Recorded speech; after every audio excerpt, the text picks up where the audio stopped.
Ella hizo frente pra cá, son da rúa hasta na casa, non se pode faltar. Non sei que carallo pasa, pero vai se liar. Cando veñan os títulos hai que disimular. Solta iso, frente probar. Esta merda non se fuma, pero vai che pejar. Disimula como poidas e non sabes bailar.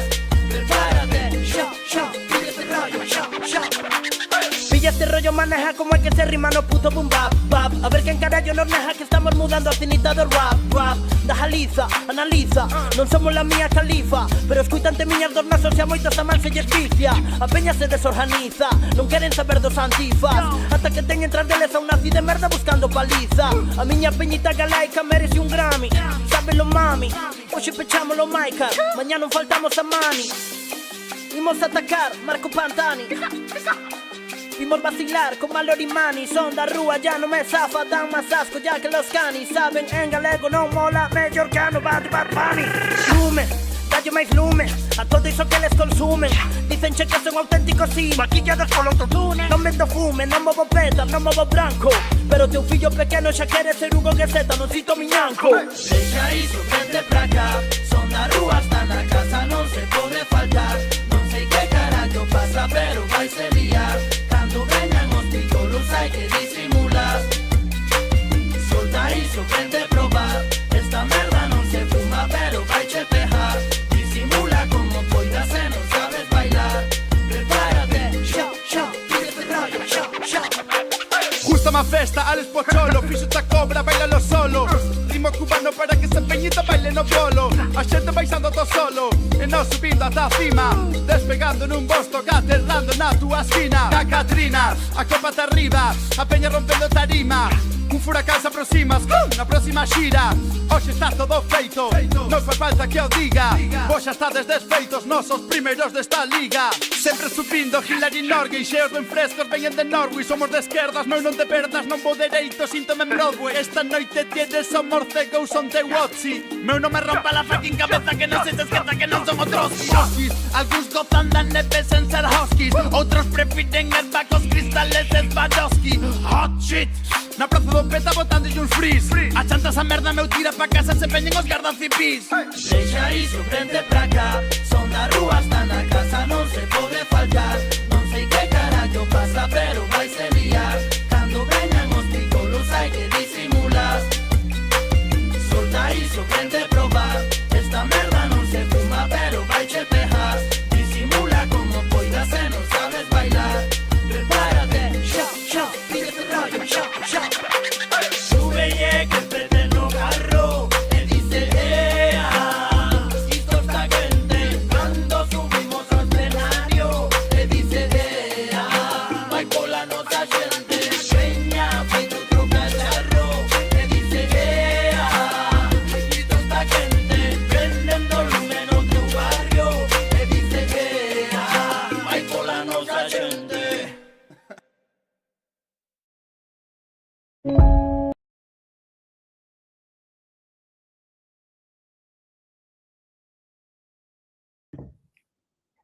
Benvidos ao Bar da Cantina. Corremos kilómetros, superamos obstáculos, tan só por ti.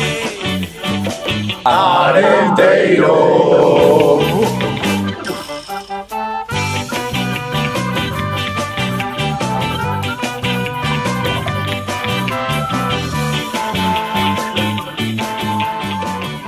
Pois moi benvidas a todas e moi benvidos unha semana máis o Bar da Cantina, na quinta edición que espera ser un pouco movida polos últimos acontecementos e, como sempre, teño ao meu lado, é un placer a Don Milito.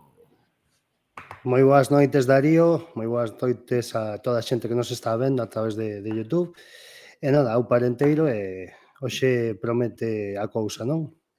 Exactamente. Promete, a ver despois que sale. Teño ao outro lado, ainda que parece que está a mesma distancia, un poquinho máis lonxe, a don Carlos de Inglaterra. Como estamos, Carlos?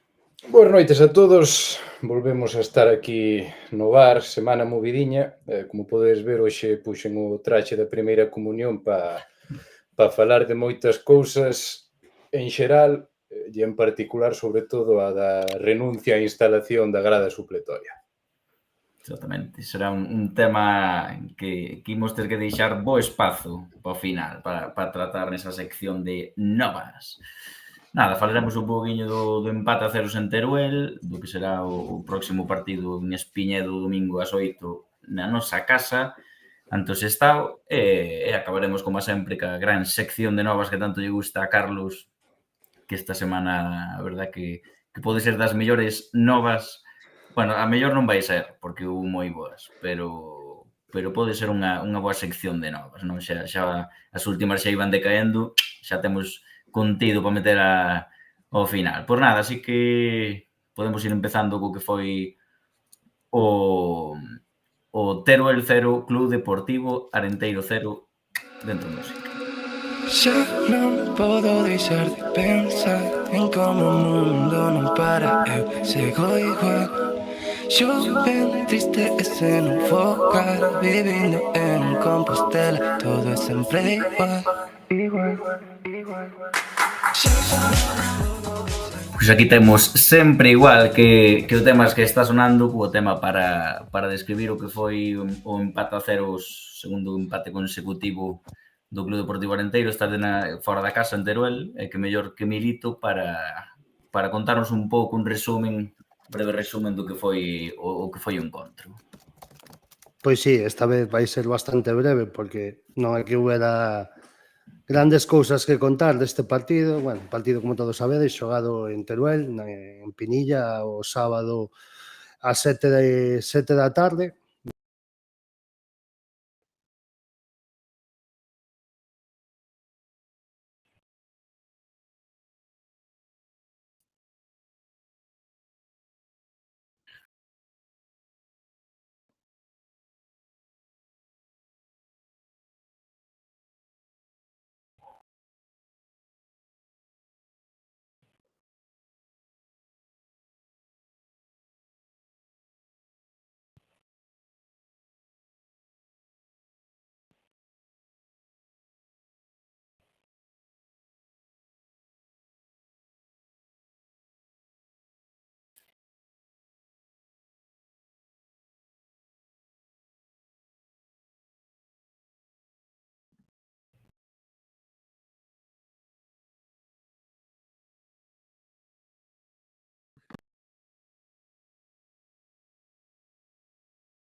Dixeno ben, non, Carlos?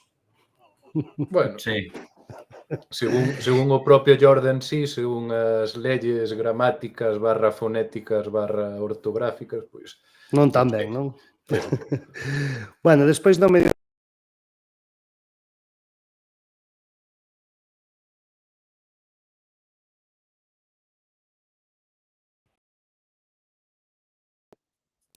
xogadores un poquinho máis por dentro, adiantados, sobre todo para dar alas e espacios laterais para profundizar, que sobre todo Jordan me parece que o fixo moi ben na primeira parte por esa banda dereita.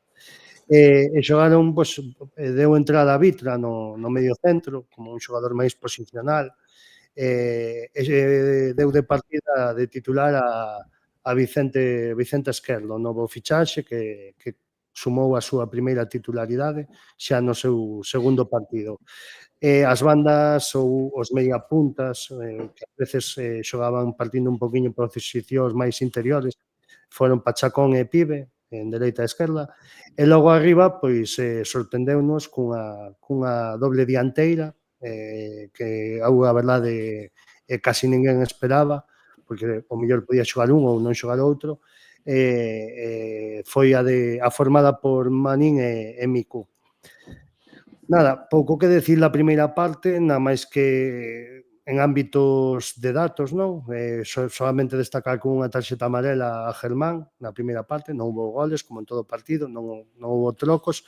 Sí que decir, comentar que o Arenteiro levou máis o peso do partido, tuvo as mellores ocasións nesta primeira parte, pero bueno, logo profundizaremos un poquinho máis nelas.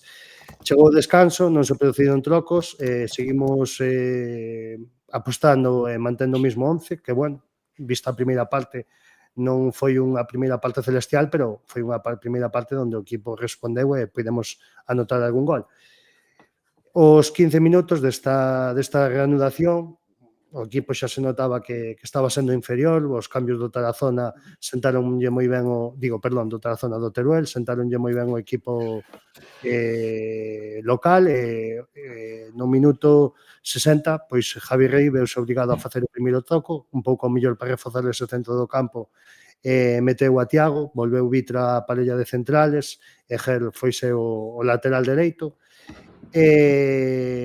Seguimos hasta o minuto 72, aquí fixo un doble cambio, seguiu apuntalando o medio do campo, dándolle entrada a Alex Fernández, sacou a un dos dous dianteiros, como foi Manín, e Iván Ramos entrou na posición un pouco de pibe, un extremo máis natural, quizáis, buscando un pouco de desborde por parte de Javi Rey.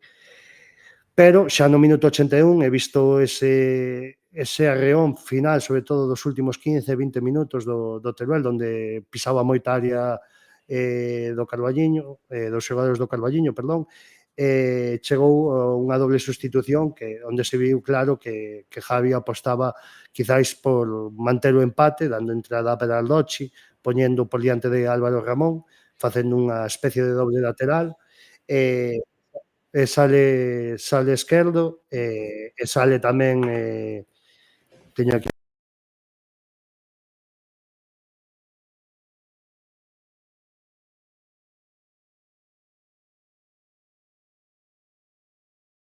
tamén entrou Romai, que para apuntalar tamén o medio do campo.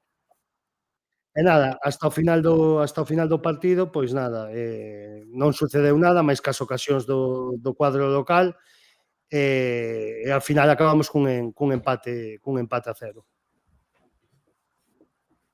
E iso foi un pouquiño que foi o resumen do partido. Pois sí. Buenas noches, ministro.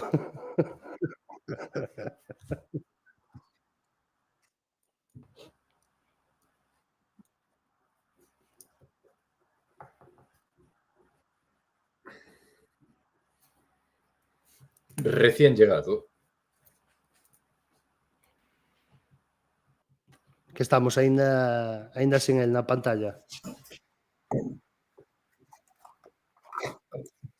Hola, moi boas. A compañera se desapareceu por aí, eu sei. Non apareceu. Bueno, eu tamén estaba muteado, agora que me din conta. Non apareceu. Escapou correndo. Nada, decía que boas noites a Manuel e compañía, ahora sí que estamos 4, e nada, pois acaba de comentar perfectamente redactado don Milito que foi o partido do sábado. E nada, non sei se queredes, non sei se Carlos minimamente queres empezar a... Sí, un partido que foi o encontro. Un partido en temático en clave Clube Deportivo Orenteiro con dúas partes claramente diferenciadas. Na primeira parte, nos primeiros 45 minutos,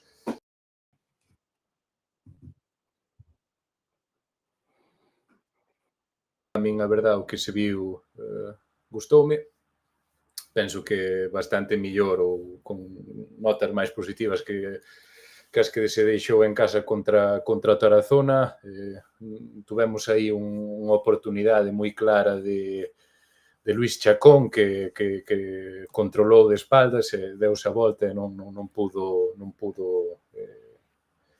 rematar a gol, pero bueno, a verdade é que o Teruel non creou maior peligro, e logo sí que na segunda parte, o descanso 0-0, pois eu pensaba que o Arenteiro iba a seguir apretando, iba a seguir intentando ir polo partido como fixo nos primeiros 45 minutos, porque realmente daba a sensación de que era un partido gañable, a pesar da entidade do rival, que por moito que este en posto de descenso, como dixemos na semana pasada, ten xogadores de gran calidade. E nada, parece que a partir de aí pouco a pouco nos fomos apagando. O Teruel saliu millor no descanso, fixo un par de cambios, non? Dixo Milito, non recordo agora, pero creo que fixo cambios. Sí, fixo no descanso, bueno, non estou moi seguro se foi no descanso, sí, debeu ser no descanso, debeu entrar aí a Buena Casa e a Aparicio. Sí, fixo un par de cambios aí xusto no Sí. descanso que seguramente pa intentar non frenar a sangría, porque o Arenteiro, pois, a pesar de ser superior, non foi un asedio tampouco, pero sí que o adestrador do Teruel foi proactivo nese aspecto, intentou darlle un aire novo ao seu equipo e, sin dúbida, conseguiu, porque a segunda parte foi diferente, foi máis equilibrada, e despois, pois eso, pasada a mitad da segunda parte, os últimos 20 minutos, o Arenteiro empezou a dar por bo punto, os trocos non axudaron tampouco a ir polo partido, ou realmente denotaron que o máis un era o máis que suficiente para sair de Pinilla, e ainda así, pois, tuvemos suerte que o Teruel non estuvo acertado de cara a gol, o capitán deles tivo unha oportunidade moi clara, notase que non está acostumbrado a verse nunha desas, e o remate a bocajarro diante de Diego tardou moito en cargar o disparo. Despois tamén houve outra xogada que sacou Vitra, ou que salvou Vitra de entrar a gol, e outra xogada tamén. Houve aí 3 ou 4 moi claras para o Teruel. De feito, foron como dobles oportunidades con Rexeites. Sí, porque mesmo Rexeites iban, parecía que tiñan un imán os turolenses. Entón, pois, ao final, visto como foi a primeira parte, pois eu non marcho contento no senso de que pois penso que era un partido gañable. Visto como acabou o partido, temos que dar por bo punto. Un punto fora da casa. O máis positivo que non encaixamos gol, parece que nese aspecto sí que frenamos a sangría esa que levábamos de Irún, o partido Celta B de 7 goles en 2 partidos. En Tarazona encaixamos un de penalti, agora non encaixamos. A ver se mantemos esa dinámica. O feito de sacar a Vitra, que é central no centro do campo, xa tamén mostraba esa ambición por tratar de amarrar un pouco máis atrás, e conseguiuse, pero bueno, como se suele dicir, máis nesta categoría, este punto hai que facer o bo punto, e a única forma de facelo bo é sumando de 3 o domingo contra o Sestao. Sí, eu estou de acordo ca reflexión que fixeste. Creo que o 90%, 95% do mundo pensará o mesmo. Foi unha boa primeira parte, tuvemos bastantes oportunidades moi claras de facer gol, non se fixo. Eu creo que pouco a pouco a segunda parte levou a eso, a de que tuveches as túas ocasións, tuveches a túa primeira parte, non sales ben na segunda parte, pouco a pouco o cansancio apreta, estar fora da casa. Eu creo que o equipo levou a eso, bueno, xa que non dimos gañado cando tuvemos o noso partido, polo menos agora non perdelo. O que pasa é que eso ten peligro porque o intentar salvar un punto, se pretende empatar, o máis probable, e sobre todo fora da casa, o máis probable é que che encerren e que che ganen. Que pasa? Ao final o Teruel fallou as súas, nós fallamos as nosas, pois por reparto de puntos. É un punto que a priori non debería ser malo. Bo tampouco é, porque os rivales de abaixo, os rivales teus da zona de abaixo, terlle que ganar sempre, ou polo menos intentalo, digamos. Pero, ao fin e ao cabo, un punto fora da casa, e un punto fora da casa nunca é mal punto. Sí que me pareceu peor a semana pasada ante o Tarazona. Ese sí que salín máis enfadado. Porque na casa, sobre todo ca lixereza defensiva que teño o Tarazona, aí ese partido sí que tiñamos que haber ganado. Se ganas genial, se empatas, bueno, pois punto que levas tú, 2 puntos que non gana o rival. Víronse moitas cousas mellores que a contra o Tarazona. A primeira parte foi diametralmente oposta. Non se pode nin comparar. Pero, bueno, é o que dis tú. A priori ben, pero, bueno, unha mágoa nese aspecto, xa que non se gañou no Tarazona, podíase recuperar aquí. Nos primeiros 45 minutos daba. claro, daba esa sensación de que o equipo iba a ir a por elo. Non sei se logo o Teruel na segunda parte, pois, sencillamente foi superior ou nós salimos con outro chip. Isto xa non estamos no vestuario, non podemos saber o que se fala aí. O certo é que ningún dos dous equipos parece que quixo a victoria, por así decirlo. Non, tuvo ocasións o Arenteiro, primeira parte, tuvo partido aí da mau. Pasou o mismo Teruel na segunda parte, e a verdade é que ningún dos dous equipos estivo acertado. Eu quero tamén destacar o partido de Diego, pareceme unha actuación outra vez máis bastante acertada, inda que non sei se son non é algo que direcciona directamente Javi Rey dende o banquillo, pero dá má sensación de que eso, de que moitas veces pídelle moita calma, evidentemente estamos empatando a ceros, pero non sei, dá má sensación de que se ralentiza aí moito xogo, e non sei, é algo que non acabo de comprender. Se vamos gañando, evidentemente é algo que vas facer en moitas ocasións, pero bueno, non sei se xa é costume ou ven de atrás de anteriores tempadas ou é algo que se sigue mandando unha directriz dende o corpo técnico ou o banquillo. Logo tamén eu penso que a defensa, aínda que quedamos a cero, non foi o mellor partido, ni moito menos, porque, como ben volvo a decir, tuveron bastantes ocasións. O golpe franco que foi a última, que co remate que comentabas tú, remata de primeiras, volve a rematar de segundas, está ben Diego despexando ambas as dúas ocasións, pero a min sígueme xenerando dudas a defensa, sinceramente, porque aínda que non encaixaras, creo que che xeneraron demasiadas ocasións de gol e moi seguidas, e sobre todo nos minutos finais. 100 partidos, por certo, de tanto de Diego García como de Ger e Alex Fernández, que non é algo habitual nun equipo. Bueno, o Arenteiro está en primeira federación, pero tendo en conta que comezaron o viaxe con nós en terceira, non é tan habitual ver a xogadores permanecer o tempo suficiente como para xogar 100 partidos nun mesmo clube. Penso que é algo meritorio. Si non é cosa menor. Eso mismo, e a destacar. E ti que nos contas, Caíña? Pois non moito, a verdade que xa dades con bastantes das claves. Eu, en canto que diste sobre a defensa, pois eu achacaría o máis a falta dun pivote defensivo concreto nesta zona, ainda a risco de resultar repetitivo. Está claro que todos botamos moito de menos a Curro, non? Porque ao final é desde o que é esa figura que desde que comeza a presión en campo contrario é quen está aí para rectificar os errores dos compañeiros. Os defensas sempre dan un paso adiante a hora de buscar a súa marca, sempre cando contan cas virtudes dun pivote defensivo como é Curro, que sabe que vai estar aí para tapar as costas. En fin, creo que a risco de resultar repetitivo, sigo dicindo que é o gran debe na plantilla ahora mesmo do Arenteiro. A partir de aí, sobre análisis, pois non moito máis que gadir. Unha parte para cada equipo, empate justo, como se suele dicir, destes lares. E si, a mesma máxima que levamos repetindo nos 5 últimos partidos. Empate fora da casa, hai que facelo bo gañando na propia. A ver se é así. Levamos 5 partidos en ganar, 3 puntos de 15, números de descenso moi mellorables, e hai que seguir.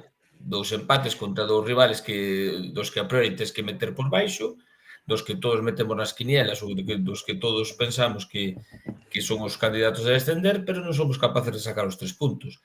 A ver se este fin de semana, por fin, deixando de lado todo o extradeportivo, os xogadores poden... Que, bueno, que me imagino que estarán bastante alleos ás polémicas que falaremos máis tarde, pero sí, espero que se abstraigan e que sean capaces de darlle a volta a esta situación, porque me imagino que son os primeiros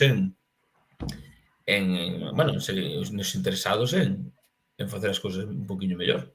Ahora que só quería dicir que ahora que dicía o de Curro... Sí, eu tamén iba a falar deso. É que lembrei o centro do campo, escasos 2 minutos 3 topeino pola calle, entonces acordeime de iba cas muletas o pobre, iba camiñando, non chega a dicir nada, adiantámolo e sen máis. O centro de campo é que é de circunstancias. Xogaron dos xogadores que non é a súa posición natural. Ben sexa Vitra, que é un xogador que suele xogar nun bloque máis atrasado, ou Vicente Esquerdo, que suele xogar nunha zona ou nun bloque máis adiantado. Sí, a raíz de eso, do que dicías tú, Caíña, pode que sí que teñas parte de razón no sentido de que, evidentemente, a línea defensiva, pois o mellor estará máis segura cando este tirando eses movimentos, non? Esa armónica de movimentos adiante atrás, cando tes diante a un xogador como Curro, no que podes confiar totalmente nel, no que pasa donde sexa con el, e quizáis sentaste máis segura a hora de partir hacia adiante, sobre todo. Quizáis hacia atrás sempre é fácil recular, pero sobre todo a hora de ir hacia adiante, pois que te sintas máis seguro a hora de estreitar líneas e de estar máis confiante que ese medio centro poida roubar máis balóns, non? É evidente, o defensa ao sentirse vulnerado, pois tende a recuar e non vai dar ese paso adiante que tal vez lle proporciona ventaxa a hora de anticiparse ou de roubar un balón ou de encimar ao contrario.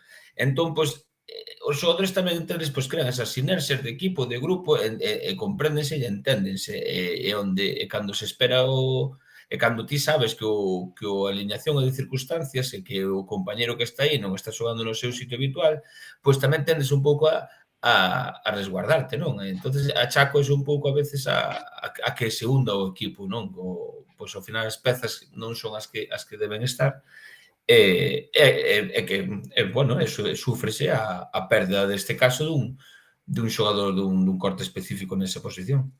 Sí, a verdade é que eu neso estou de acordo. E ao final, directa ou indirectamente, fai que a defensa non este ao seu mellor nivel, porque se tú ao final estás reculando e protexendo todo o tempo, pois ao final vas deixar ocos, vas deixar espacios.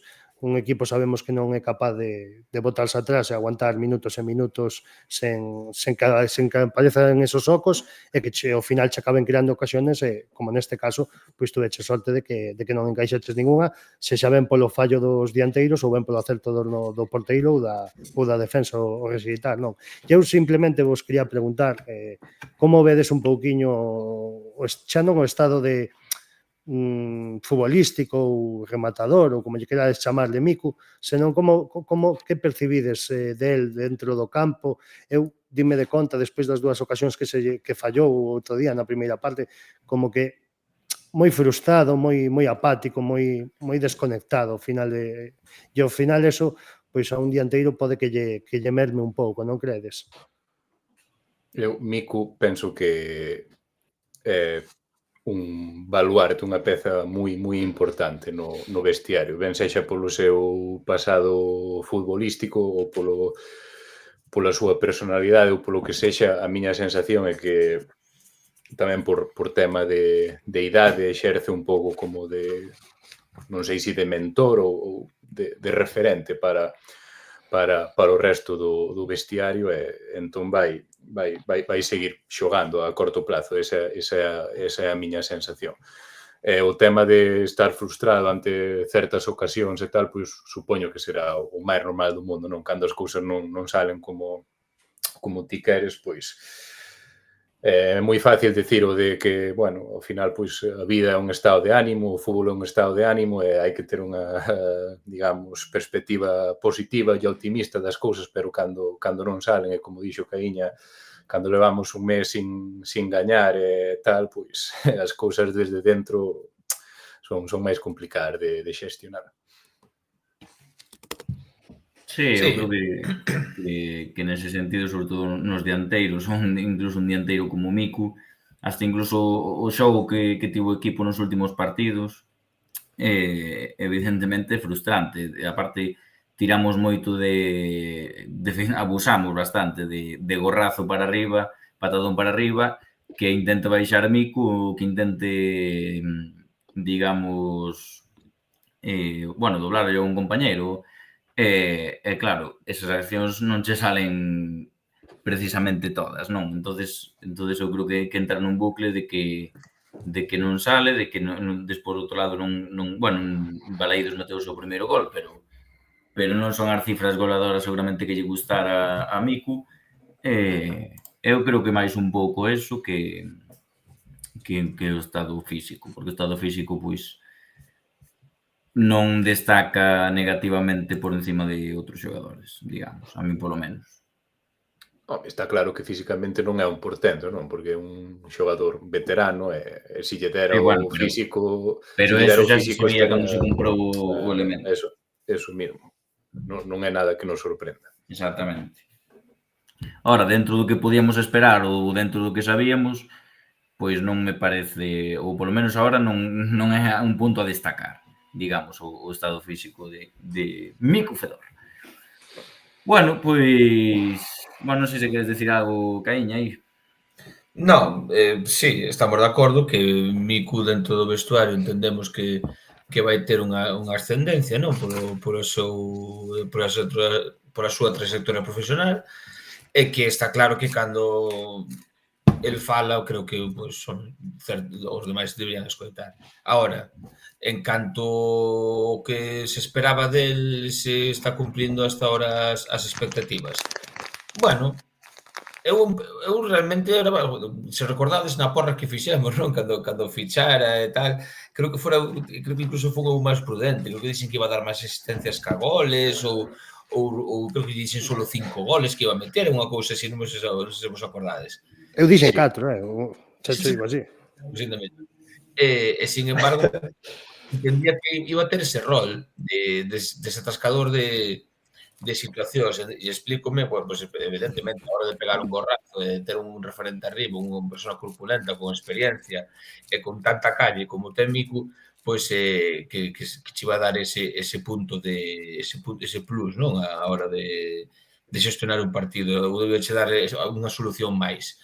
E, sin embargo, ese é o rol que estou vendo máis ou menos acertado, dependendo dos partidos, pero, bueno, eu era un pouco que esperaba tampouco. Quizás un pouco máis evidente, pero que os resultados tampouco están acompañando. Seguramente, se faramos líderes con 18 puntos, e Miku levara un gol, diríamos que xogadorazo Miku. Pero como contribuye al equipo. Exactamente, ao final as dinámicas de grupo tamén afectan o rendimento individual. Sí, eso é evidente. Pois eu sería cauto con Miku. Por lo menos están respetando as lesións, as sancións, porque leva unha jarta de tarjetas. Está percibido. Está percibido, non? Está percibido desde Balaídos, xa, creo, non? Sí, algo así. Pode ser, sí, que aí debes sumar a cuarta. O sea, no quinto partido. Bueno, eu realmente non é que me este defraudando nem me este sorprendendo. Eu un pouco máis ou menos é o rol que lle esperaría. Sen máis, non ten moito máis que engadir a isto. Eu dada porra esa que mencionabas aí de Miku, eu penso que ao final ese apartado nunca se chegou a emitir. Foi nas primeiras entregas nas que non gravábamos en directo, e penso que se dixeron cousas que non se podían facer públicas e nunca se chegou a emitir. No, eu creo que cando facíamos a porra, eu creo que sí, eu creo que xa estaba fichado aí. Eu penso que sí, Los goles ten que hai que buscalo, pero seguro que está por aí, Estou seguro de que houve unha sección que se falou sobre Miku que non se emitiu. Que poden imaginar os ointes de cousas que non seamos capaces de censurar, como poden ser? Pero esta xente censura, de verdade. Esta xente non ten filtro. Bueno, es que somos bastante palmeros. Bueno, pois mira, ahora que o dis, quería vos preguntar un pouco como estades vendo nestes últimos partidos a gestión e a dirección de partido e os plantexamientos do noso entrenador, de Javi Rey, un pouco que me contedes. Nunha palabra, mellorable. Sí, eu penso que, exactamente, eu penso que é mellorable, sobre todo, repetimos no aspecto da salida de balón, o que non pode ser que te bases o 90% de todas as túas salidas en patadón arriba, que eso, evidentemente, podes utilizar, debemos utilizar polas xogadores, o sea, xa só o feito de ter a Miku arriba, telo que utilizar en algún momento, pero que non pode ser que nos basemos en prácticamente todo o xogo en patadón arriba e que pase o que teña que pasar. Eso non pode ser porque Miku está ben, pero os que ten por detrás Miku para ese tipo de xogo xa non está tan ben. O que decíamos a semana pasada, penso e pensamos, supoño, que temos xogadores con unha calidade de sobra para xogar moi ben ao fútbol ofensivamente, sobre todo, e para tocar o balón e querelo e ter o balón, non coller e o 90% das salidas de balón sexa patadón para arriba e o que sea. Entonces eu creo que nese sentido é bastante mellorable. E creo que o Orenteiro, hasta que non se dé conta de eso, non vai a dominar de todos os partidos. Non dominar en xogo, pero sí en saber o que queremos facer, non? Eu creo que a partir de aí, pois, o equipo ofensivamente seguramente vai a mellorar. Pero, bueno, resumidas, creo que foi mellorable. Despois, xa acabo, tema cambios. Bueno, non lle saíron ben os cambios a Javi neste partido. Está claro que en canto fixo... Bueno, non lle saliron ben ou sí, quizáis, porque o mellor é un pouco o que quería, sabes o que che quero dicir? É todo Home, cuestión se o de que queres é perspectiva. romper o partido en contra, evidentemente, saliulle ben. Pero en canto quitou a esquerdo, quitou 2 xogadores máis, o medio do campo rompeuse completamente e o ataque ofensivo do Arenteiro foi prácticamente nulo. Realmente eses cambios, en principio, Thiago, Alex Fernández, un pouco foron incluso Romai, ao final de todo, foron un pouco para reforzar ese medio de campo, pero ao mellor pois non foi o que lle saliu.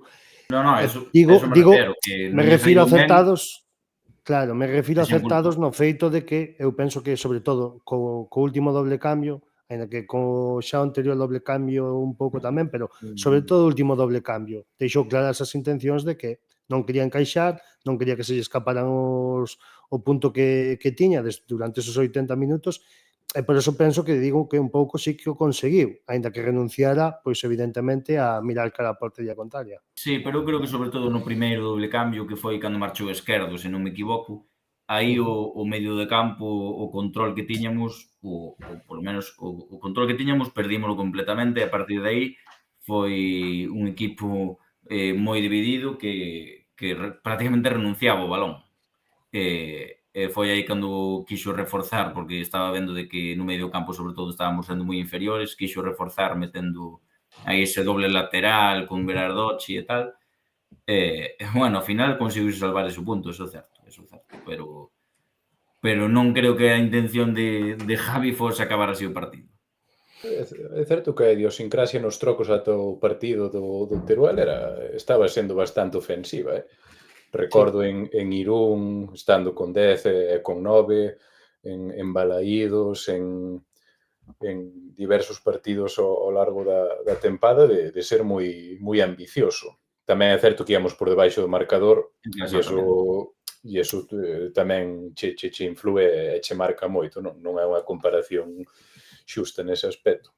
Pero sí, os cambios, a min os trocos en Pinilla non me convenceron en absoluto, porque daba a sensación de que non quero sinalar a nadie, porque ao final o fútbol son 11 xogadores, non? É unha cousa moi complexa, moi dinámica, pero sí que dá a sensación de que con cada troco, con cada ventá de trocos, o equipo viña a menos. E o Teruel dominaba cada vez máis e máis. Entón, pois ese é o criterio que utilizo para dicir que os trocos non me convenceron, pero vamos, en absoluto. Eu, se dou unha opinión á pregunta de Milito, vou non facer de xeito máis global, non? Porque ao final están me pedindo unha opinión sobre a forma de xestionar os partidos. Unha cousa xa sobre a forma de xogo, non? Dicir, ele é o que está nos entrenamentos, e igual está de lunes a viernes preparando unha cousa, pero esta categoría ten igualdade, e os rivais poden ser tamén, de certa forma, tan impredecibles que nunca sabes como che van salir. E depois, os que salen a xogar, igual, pois, o que entrenaches durante toda a semana fastidias os 45 segundos porque encaixas un gol de córner.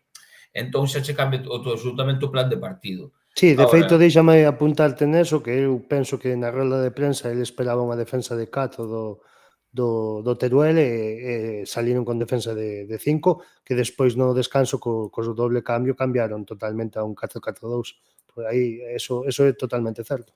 É o que vou. Entón, claro, e o Arenteiro probablemente tamén deixará descolocado, igual o adestrador Arenteiro deixará descolocado os rivales tamén, en certa forma, a hora de plantar partidos. Penso que van facer dunha forma ou doutra, etc.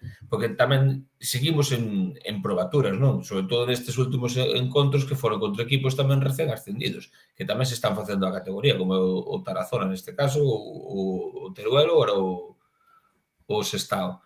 Entón, a hora de a opinión que teño sobre a forma de xestionar o grupo, eu vexo que sí que detecta os errores, non? Que ves que por onde tú estás desde a grada, non? Que ao final tamén nós tamén, cada un dentro de nós temos un entrenador. E ves, pois, bueno, eu faría isto, eu faría outro. Sí que ves que o entrenador sí que detecta o fallo, o error, ou por onde están entrando, ou por onde está o rival facéndoche máis daño, e sí que non duda a hora de equivocarse en maior ou menor medida, será máis acertado ou menos acertado, pero eu creo que non lle tembla o pulso a hora de cambiar esquema ou de cambiar pezas a hora de subsanar eses erros que non sei se serían de partido ou porque o pillaron a contrapé, etc. Pero nese caso, Javi, sí que lle vexo hábil, así como yo achacamos a Fran Justo que tardaba moito a facer cambios, si vexo que Javi sí que identifica estes, pues bueno, eses, podemos chamarlle errores ou faltas de, pois non o sei, de identificar nos virtudes do rival ou o que queiras. E, bueno, siga acertando a hora de meter a Manín, que tamén sempre parece que está é o entero máis en forma. Sí, digamos que... Aí ese cambio non falla. Digamos que Javi é un pouquiño máis, por así decirlo, volátil, no sentido de... non? Sí, no sentido de que, oye, teño este plan de partido, pero mira, non pasa nada, penso que isto non me vai vir ben e teño que facer isto e isto. En cambio, Fran Justo quizáis era máis fiel a manter o seu estilo de xogo ou o seu plan de partido hasta minutos máis avanzados e despois xa trocalo. Sí, Bueno, eu penso que debe ser, sí, pode ser certo. Creo que máis versátil, sí. Tamén había outros muñecos, Justo tiña unha plantilla, unha rotación de 13-14 xogadores. Aquí temos, que xa falábamos a semana pasada, 20 xogadores que facilmente poden estar no 11 titular cada fin de semana. Sí, que por certo, tes postos triplicados e algún non queres ter ningún, ese é o problema. Sí, eso é certo. Que, por certo, ahora que comentamos o tema cambios, mencionar que o cambio de esquerdo foi por lesión. Non sei se sabe algo, se simplemente foi por precaución ou... Pois son miñas primeiras novas, a verdade é que non tiña constancia delo. Sí, o cambio foi, Esquerdo estaba tirado no chan cando cambiaron, xusto antes. Bueno, quizáis o mellor era o seu primeiro partido titular, claro, un pouco fatiga muscular, como lle pasou outro día, non sei se viche de Araujo no partido do Barça en Oporto, que o pobre estaba tieso, supoño que sería unha cousa parecida, non? De fatiga muscular, de ser o seu segundo partido, primeiro como titular, entendo que sería un pouco eso. Eu non escoitei de momento nada de lesión, pero bueno, penso que nos podemos ir por esos derroteros. Falando de lesión e de xogadores no centro do campo, sábese algo de Adrián Cruz? Pois parece que está preto de volver, pero de momento seguimos igual. Porque eso sí que é un xogador que é unha posición na que está máis acostumbrado, digamos. Fai nos falta aí a Cruci. Se Cruci consigue volver pronto, manter o nivel co que acabou, sobre todo a temporada pasada, pode ser un xogador moi importante que nos vai facer moita falta. Sí, é que na pretemporada víaselle con ganas, a verdade. De feito, penso que final de temporada pasada, principio desta pretemporada, foi cando mellor o vin en Club Deportivo Arenteiro.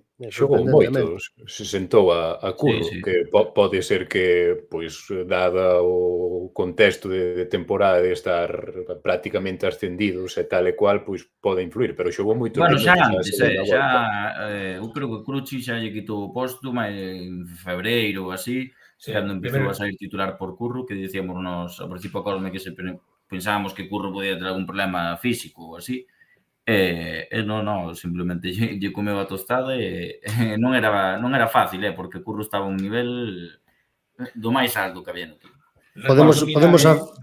Recordo mirar cando fora por línea interna en febreiro. Perdón, comentan por línea interna que está ben, que Esquerdo era unha pequena sobrecarga, que está ben. Sí, eu entendo que será eso, cousa de fatiga muscular ou algo deso.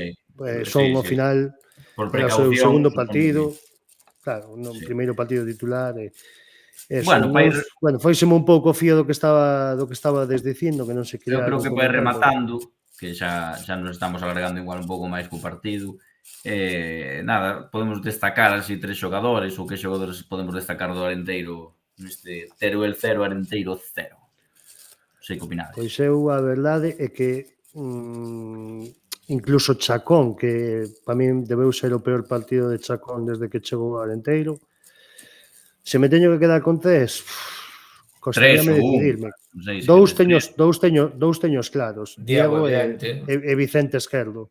Sí, E eu tamén. despois, é que non sei, quizáis Jordan, que non sei, non me daría quedado co terceiro, a verdade. Sí, eu igual, eu quedaríame con Esquerdo e con Diego, non sabría dicir un terceiro, verdad? Non hai nadie que me destacase No. así máis que outro. Non sei. A verdade que non. E non, sobre todo non por mal na primeira parte, pero tampouco, sabes, que incluso Chacón ou Pibe non estuveron nada acertados. De feito, fallaronse moitísimos pases na segunda parte, o equipo moi impreciso, non sei, a min a Sí, segunda sí, parte eso. pareceume do peor que levo visto esta temporada, por non decir o peor. Pero eso, o que pasou na segunda parte xa pasou no partido do Tarazona. Pases fáciles que se fallaban continuamente. Sí, pero non me eu co Tarazona evidentemente non me sentín tan vulnerable como contra o Teruel, no sentido de que o Tarazona ao final a única ocasión que che fixo regalaches a tú, que foi o penalti, e non é que estuveras xogando ben, pero non é que estuveras deixando de ter o balón ou meténdote moi atrás. Entonces, eso foi o que realmente me preocupou, sobre todo da segunda parte, e todos os pases que fallamos, que foron unha auténtica barbaridade. Eu gustaríame poder contalos, porque evidentemente non o fixen, pero estaríamos por arriba dos 2 díxitos seguro. O Teruel tamén ten pezas máis serias ca o Tarazona. Ainda que os dous equipos estén postos de descenso, ainda máis sensación que o Teruel, non sei, é unha intuición absurda, pero dá máis sensación estou de acordo, de que vai estar máis arriba, se non lle van mal as cousas. Bueno, Carlos, ou Caíña, non destacades a alguén diferente ou quedades bastante en Diego e Escardo? Quédome con Diego e co punto, nada máis. Estaba comprobando a verdade que son sorprendentes, e sobre todo despois desta xornada, que o Arenteiro é o terceiro equipo máis goleador da categoría. Correcto. sí, correcto. Hostia, ese dato non o sabía eu. Pareceme acojonante. De aí que a importancia capital de Diego da defensa deste equipo. Pois somos capaces de meter o cerrojo, pois é evidente que o pólvora pois non está mollada, ni moito menos. Aunque, bueno, esta categoría de resultados curtos, estamos todos vendo que o máis probable é un 0-0, un 0, que é o resultado máis común en todas as xornadas. En canto a este partido, pois olvidalo canto antes, eu creo que isto vai rapidísimo. Xa van 6 jornadas. 7 non. 7 jornadas. Mira que rápido vai. Nun pestañeo. E cando xa levan 21 puntos en xogo, e canto antes asome... Non dixo que va a ser fácil, non, pero sempre se vive máis cómodo na zona templada. Pero bueno, esperemos que o rival desta xornada nos permita respirar. Este domingo sí que se pode dicir que é a primeira final da tempada, ainda que sea a xornada 8. Son todas, realmente son todas. Valen os mesmos puntos, os mesmos 3 puntos contra Irún que contra o Tarazona. E van valer o mismo contra o Sestao. Pues sí, valen claro. e non valen. Sí, bueno, por a diferencia de goles, os triples empates, Que deixa de sumar o outro, É porque lle quitas puntos a un rival directo. E no dos goles, os 9 goles, é curioso porque deses 9 goles, 5 marcáronse contra Irún e Celta B e sumamos 0 puntos. Sí. Eses dous partidos. Eso é certo.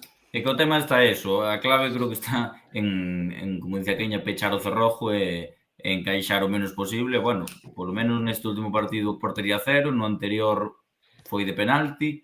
Eu creo que aí está a dinámica. Se necesitas meter 3 goles para sacar un punto en cada partido, vai ser imposible.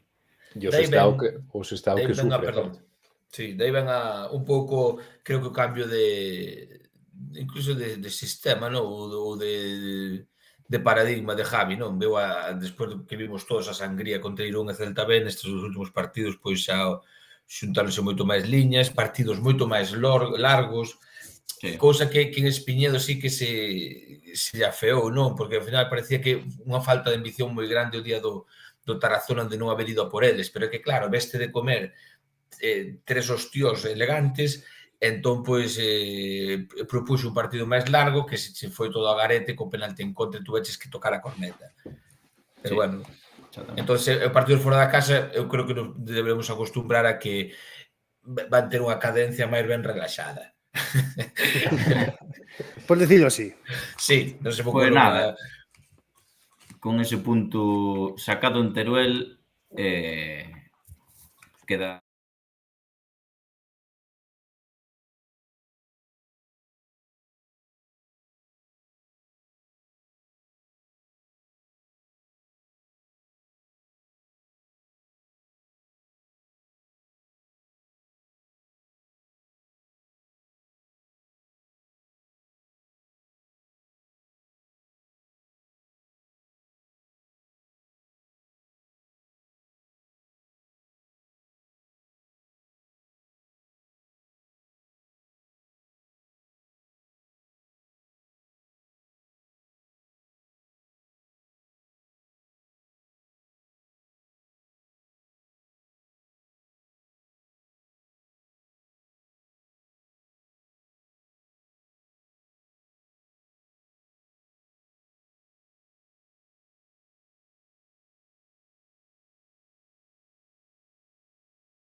Sí. Pois sí, pois tedes razón. Exactamente, mellor. non se debería escoitar, sí. Nada, estábamos poñendo a foto da clasificación, que, a ver, agora sí que se debería escoitar. Nada, estábamos poñendo a foto da clasificación e decir que estamos en 17ª posición, pero que a ver, que estamos na xornada 7 e que creo que pouco di unha clasificación na xornada 7 onde se ganas poste a 2 puntos do líder do playoff e se perdes poste do último. Entonces, non sei vos que opinades, 17º, xogamos xa como comentábamos agora, xogamos xa cos dous primeiros, que son Nastic e Irún.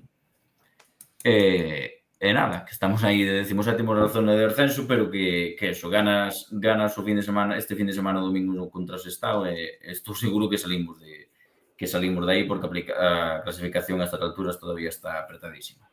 E seguramente este hasta final de temporada. No, seguro. Un partido... É o que xa falábamos, por eso nunca toma en serio o de que son finales, non? Porque son equipos da zona baixa e que hai que ganarlle sí ou sí. Sí, enganchante nunha mala racha dese mes de lesións e tarde, cando se toca xogar contra os da baixo, pero, sin embargo, eres capaz de repoñerte e rascas puntos cos de metade da tabla e os do playoff, pois, ao final, quen manda na clasificación son os puntos, non ganarlle os da baixo.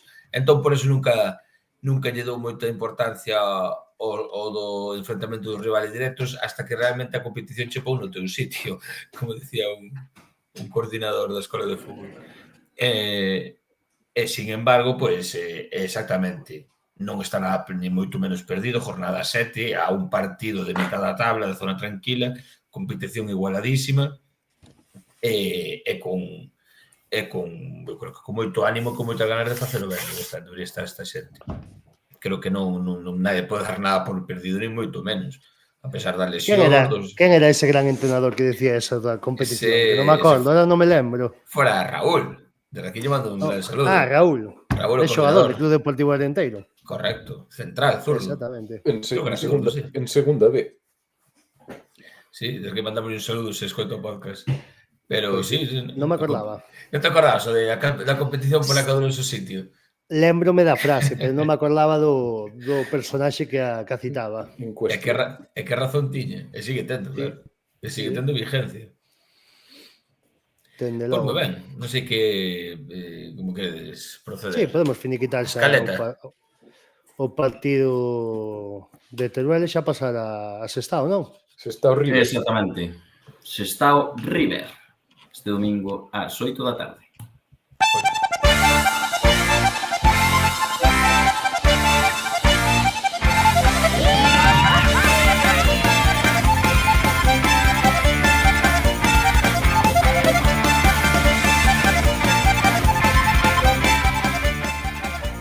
Pois este domingo ás 8 da tarde recibiremos o equipo vasco pretiño de Bilbao, o Sestao River, que, se non me equivoco, está na zona quente xunto con nós, e No que Pozo. no Pozo, e que de seguro será un rival directo polo objetivo que temos da permanencia hasta a final da temporada. Estou casi seguro, salvo sorprendentes direccións, tanto deles como a nosa, vamos a estar aí peleando polo mesmo, pero como os últimos dos partidos, como o Tarazona, como o Teruel, así que neste sí que non se nos poden escapar esos 3 puntos. Non sei se Milito nos quere contar un pouco do que será este rival vasco que recibiremos o domingo ás 8. Bueno, pois teño que decir que é un rival que descoñecía bastante, botelle un pouquiño un ollo o seu último partido, que xo empatou contra o Cornellá na casa, o último fin de semana, empata a uns, que hai que decir que se adiantaron os locais e nunha acción desgraciada ao final de todo meteronlle o empate, un gol que se marcou en propia porta, un dos xogadores do equipo verdinegro, non sei se o digo ben, espero que sí. E nada, hai que decir que, bueno, que o Sestao River Club é un equipo da cidade de Sestao, en Vizcaya, non? É o herdeiro, o sucesor do antigo Sestao Sport. Conservan a uniforme, conservan o campo, que é o das Llanas, un campo que lle teño unhas ganas tremendas, que me parece que ali estaremos en febreiro visitando os nosos compañeiros vascos. E, bueno, hai que decir que é un campo moi inglés, a verdade que ten uns fondos moi bonitos, non? Con esos asentos de fútbol dos 80 e dos 90. E, bueno, pois é un campo que ten unha capacidade de algo máis de 4.000 espectadores, 4.000, case 400. Milito, pero xogamos na casa, Dime. Bueno, xa, pero bueno, estou vos contando detalles deste equipo, que a min é un equipo Sí. que me atrae e me chama moito, xa como facendo de previa tamén do partido de volta. E, bueno, nada, decir que Sí, porque son para o partido de entrenador. volta seguramente teremos que retomar esa sección de información de servicio. Entonces, para adiantar o Sí, traballo... a ver se é certo. Pero, bueno, xa fixemos aí unha introdución por Vizcaya e, bueno, xa podemos falar de primeira mão, xa vos contarei algo máis. E nada, eso, un pouco decir que, bueno, o seu entrenador é Aitor Calle, que xa leva, esta é a súa terceira temporada no clube, comezou no proxecto cando ascenderon a segunda ref e foi a persoa que os levou hasta aquí, hasta a primeira ref. Decir, bueno, que clasificatoriamente acaba de lo de ver, é un equipo que está penúltimo, que saliu do farolillo esta xornada co empate na casa, perdeu o Tarazona, que é o novo colista. Tamén decir que no último partido meteron o seu primeiro gol da temporada, levaban as primeiras 6 xornadas sin anotar, o sea, pues estamos falando dun equipo que a priori lle falta un pouco de pólvora adiante. De feito, o gol meteu no seu lateral dereito, que vou empezar un pouquiño falando de algún xogador na defensa. Quero destacar a este rapaz, que é Alex Carbonell, un lateral dereito que saliu da canteira da Real Sociedade, chegou este ano a Sestao, xa xogou en Primeira Federación.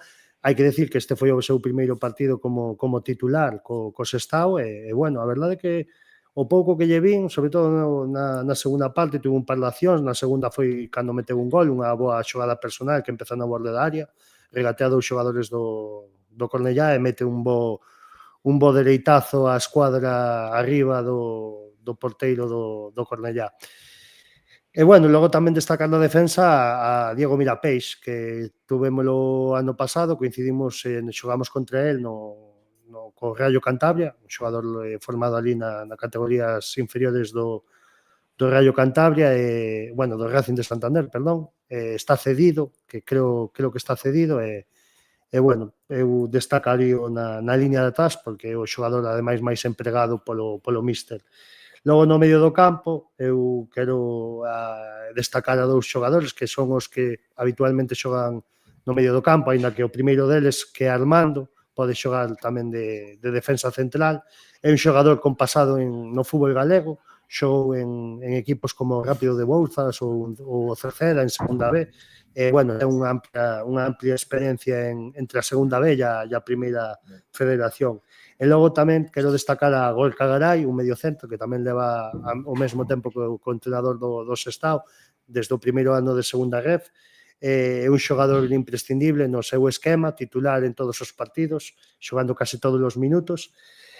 E logo adiante poderíamos destacar ao seu dianteiro Leandro, tamén o xogador máis utilizado na dianteira, xogador que tamén ten pasado marcando goles en primeira ref, en segunda B. O ano pasado xa estaba no equipo, meteu a nada despreciable cifra de 15 goles en segunda ref. E logo tamén xogadores como Cabo, que tamén está xogando bastante, é un dos dianteiros máis utilizados por Aitor, tamén salido da canteira do Atleti de Bilbao, xogando en primeira federación. E logo tamén Dopi, que tamén outro día xogou o seu primeiro partido como titular na dianteira do Sestao, é un xogador que provén do Recreativo de Huelva. E, bueno, son así uns poucos nomes máis destacados que topei e que vin no clube vasco. Xa o dicíamos en verao, historias paralelas, non? Na temporada 2021, tanto o Clube Deportivo Orenteiro como o Sestao ascenden de terceira a segunda federación. Os dous equipos... Bueno, o Sestao, estou vendo aquí, teño enfrente de min, o seu primeiro ano en segunda federación fano bastante ben, quedan segundo, supoño que despois no playoff de ascenso non son capaces de ascender, e despois o ano pasado arrasan no seu grupo, como arrasou o Clube Deportivo Orenteiro. Parece que o cuadro vasco está lle custando un pouco máis a adaptación, sobre todo, bueno, tendo en conta que nos primeiros 6 partidos non foron capaces de ver porta, e o primeiro gol foi nesta sétima xornada. Sí, de feito, decirvos que, bueno, cambiaron tamén a portería no último partido ante a racha de derrotas, empates, cambiaron o porteiro. E, bueno, decir que é un equipo que xoga moi directo. Eu estuve vendo o partido e pareceme un equipo bastante asimétrico, no sentido de que ten unha sensación de que xogaban en defensa, con defensa de 5, xogaban con 2 mediocentros por diante, 3 un pouquiño máis descolgados por arriba, cunha especie de media punta, 2 dianteiros, e despois ofensivamente cambiaban un pouquiño a unha especie de 3-4-3. É un equipo que é o mítico equipo vasco, xogando moi directo, dando os pases e xa buscan o balón directo o dianteiro para esas incorporacións dos homes de segunda línea. Tratan moito tamén de entrar por bandas e buscar moitos centros laterales.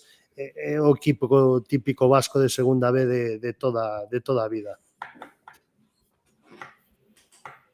Sí, o único que non me gusta do partido é o horario, que domingo ás 8 parece un horario bastante malo. Evidentemente, dudo que veña moita xente de Bilbao tendo ese horario. Pero, bueno, seguramente algún aficionado... Algún virá. Algún virá, sí. Acórdate dos nosos amigos de Logroño. Exactamente. Algún virá, eso é certo. A ver se botan atrás ou saber que non hai grada supletoria. Pero, bueno, esperamos... Bueno, as cousas de un seguimos cos Estados. Todos andará, exactamente. Hai ganas, me parece que hai moitas ganas por aquí de abrir o caixón de merda ou o tarro das esencias ou como lle queramos chamar. Ora xa non damos porcentajes, non? 5% para o domingo. Bueno, como credes que un pouco como se lle pode meter mau a un equipo así, Caíña? Eu creo que non é ese tipo de xogo non é dos que nos veñen mellor. Eu creo que o Tarazona con eses 4 gorrazos e con fútbol directo de segundos balós e de centros laterales non nos suelen ir ben. Pero, bueno, vámolo ver. Como se lle mete mal? Pois cas armas que ten o Arenteiro, creo que deben potenciar as súas virtudes e sobre todo, minimizar os defectos. Neste caso, pois eu vexo unha clara deficiencia no xogo aéreo, cousa que nos pode penalizar contra este tipo de equipos.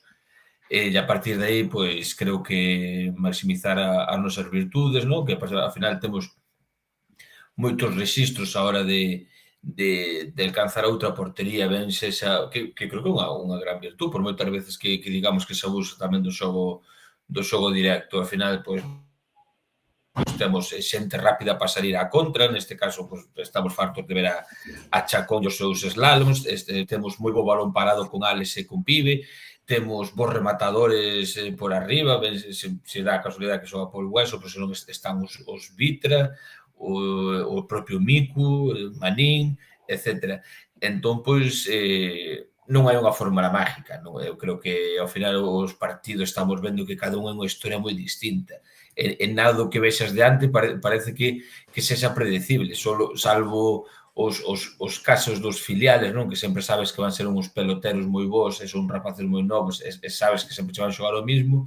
Do resto, eu nunca metería a mão no lume, que igual presentache aquí o Sestao con 5 mediocentros e empezan a tocar o balón, sabes? Que ao final nunca sabes por onde che van salir.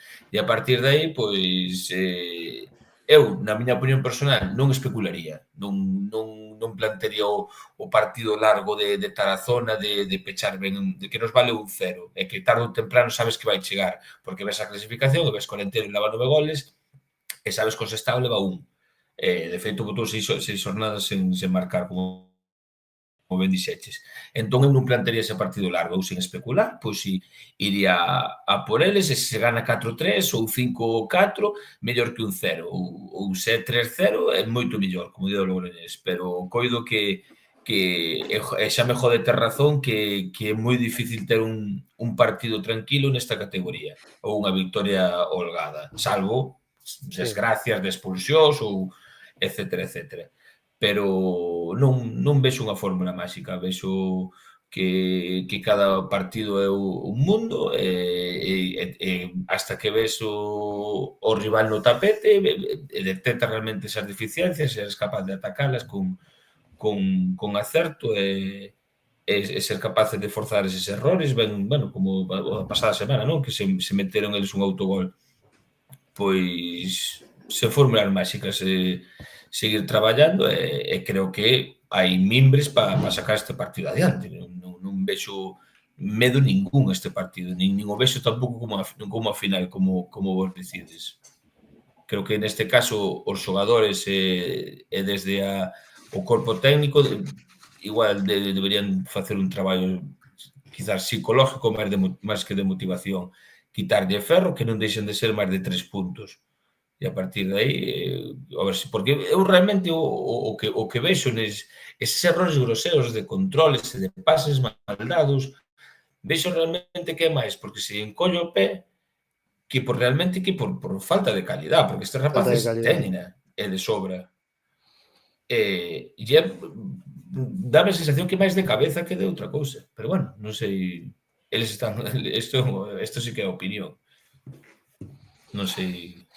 Sí, estou totalmente de acordo co que dis neste último tema, porque evidentemente os Pibe, os Tiago, os Chacón, os Marquitos, xente que non estamos descubrindo agora, xa sabemos o que poden dar e a calidade que atesouran, eso é indudable. Pero bueno, eu digo vos, evidentemente só vin un partido, pero basta con ver un partido, sobre todo na casa dun equipo, para saber o que xoga. O que me espero é ese equipo que vai renunciar a ter o balón, que cando teña vai ser moi directo, que vai buscar directamente os seus dous dianteiros Son xogadores, dependendo de quen poña, Leandro vai ser titular casi seguro, porque o pouco que o vin pareceu o xogador máis interesante da plantilla.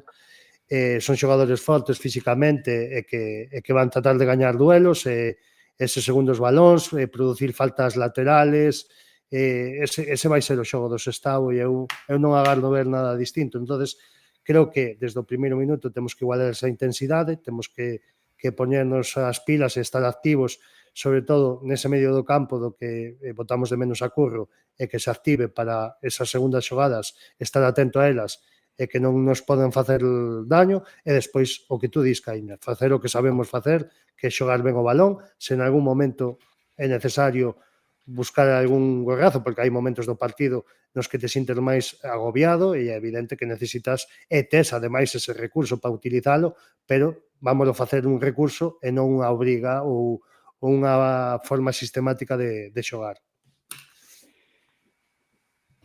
Ao final o que ten o fútbol é que os dous equipos non poden renunciar ao mesmo tempo, non? Se o Sestao vai vir ca idea de a idea que ti intúes, pois logo ao final nós deberíamos aproveitar esa coyuntura para intentar exercer un dominio activo, que ao final é quizáis o que necesita o equipo a día de hoxe, o que se fixe un pouco o día do Logroñés, que estuvo máis acertado de cara a gol, pero que se propuxo máis, que se saliu o ataque desde o principio e nada, como dixo Caíña, tratando de aproveitar os múltiples rexistros que temos este ano e que temos que ser conscientes de que é unha ventaxa.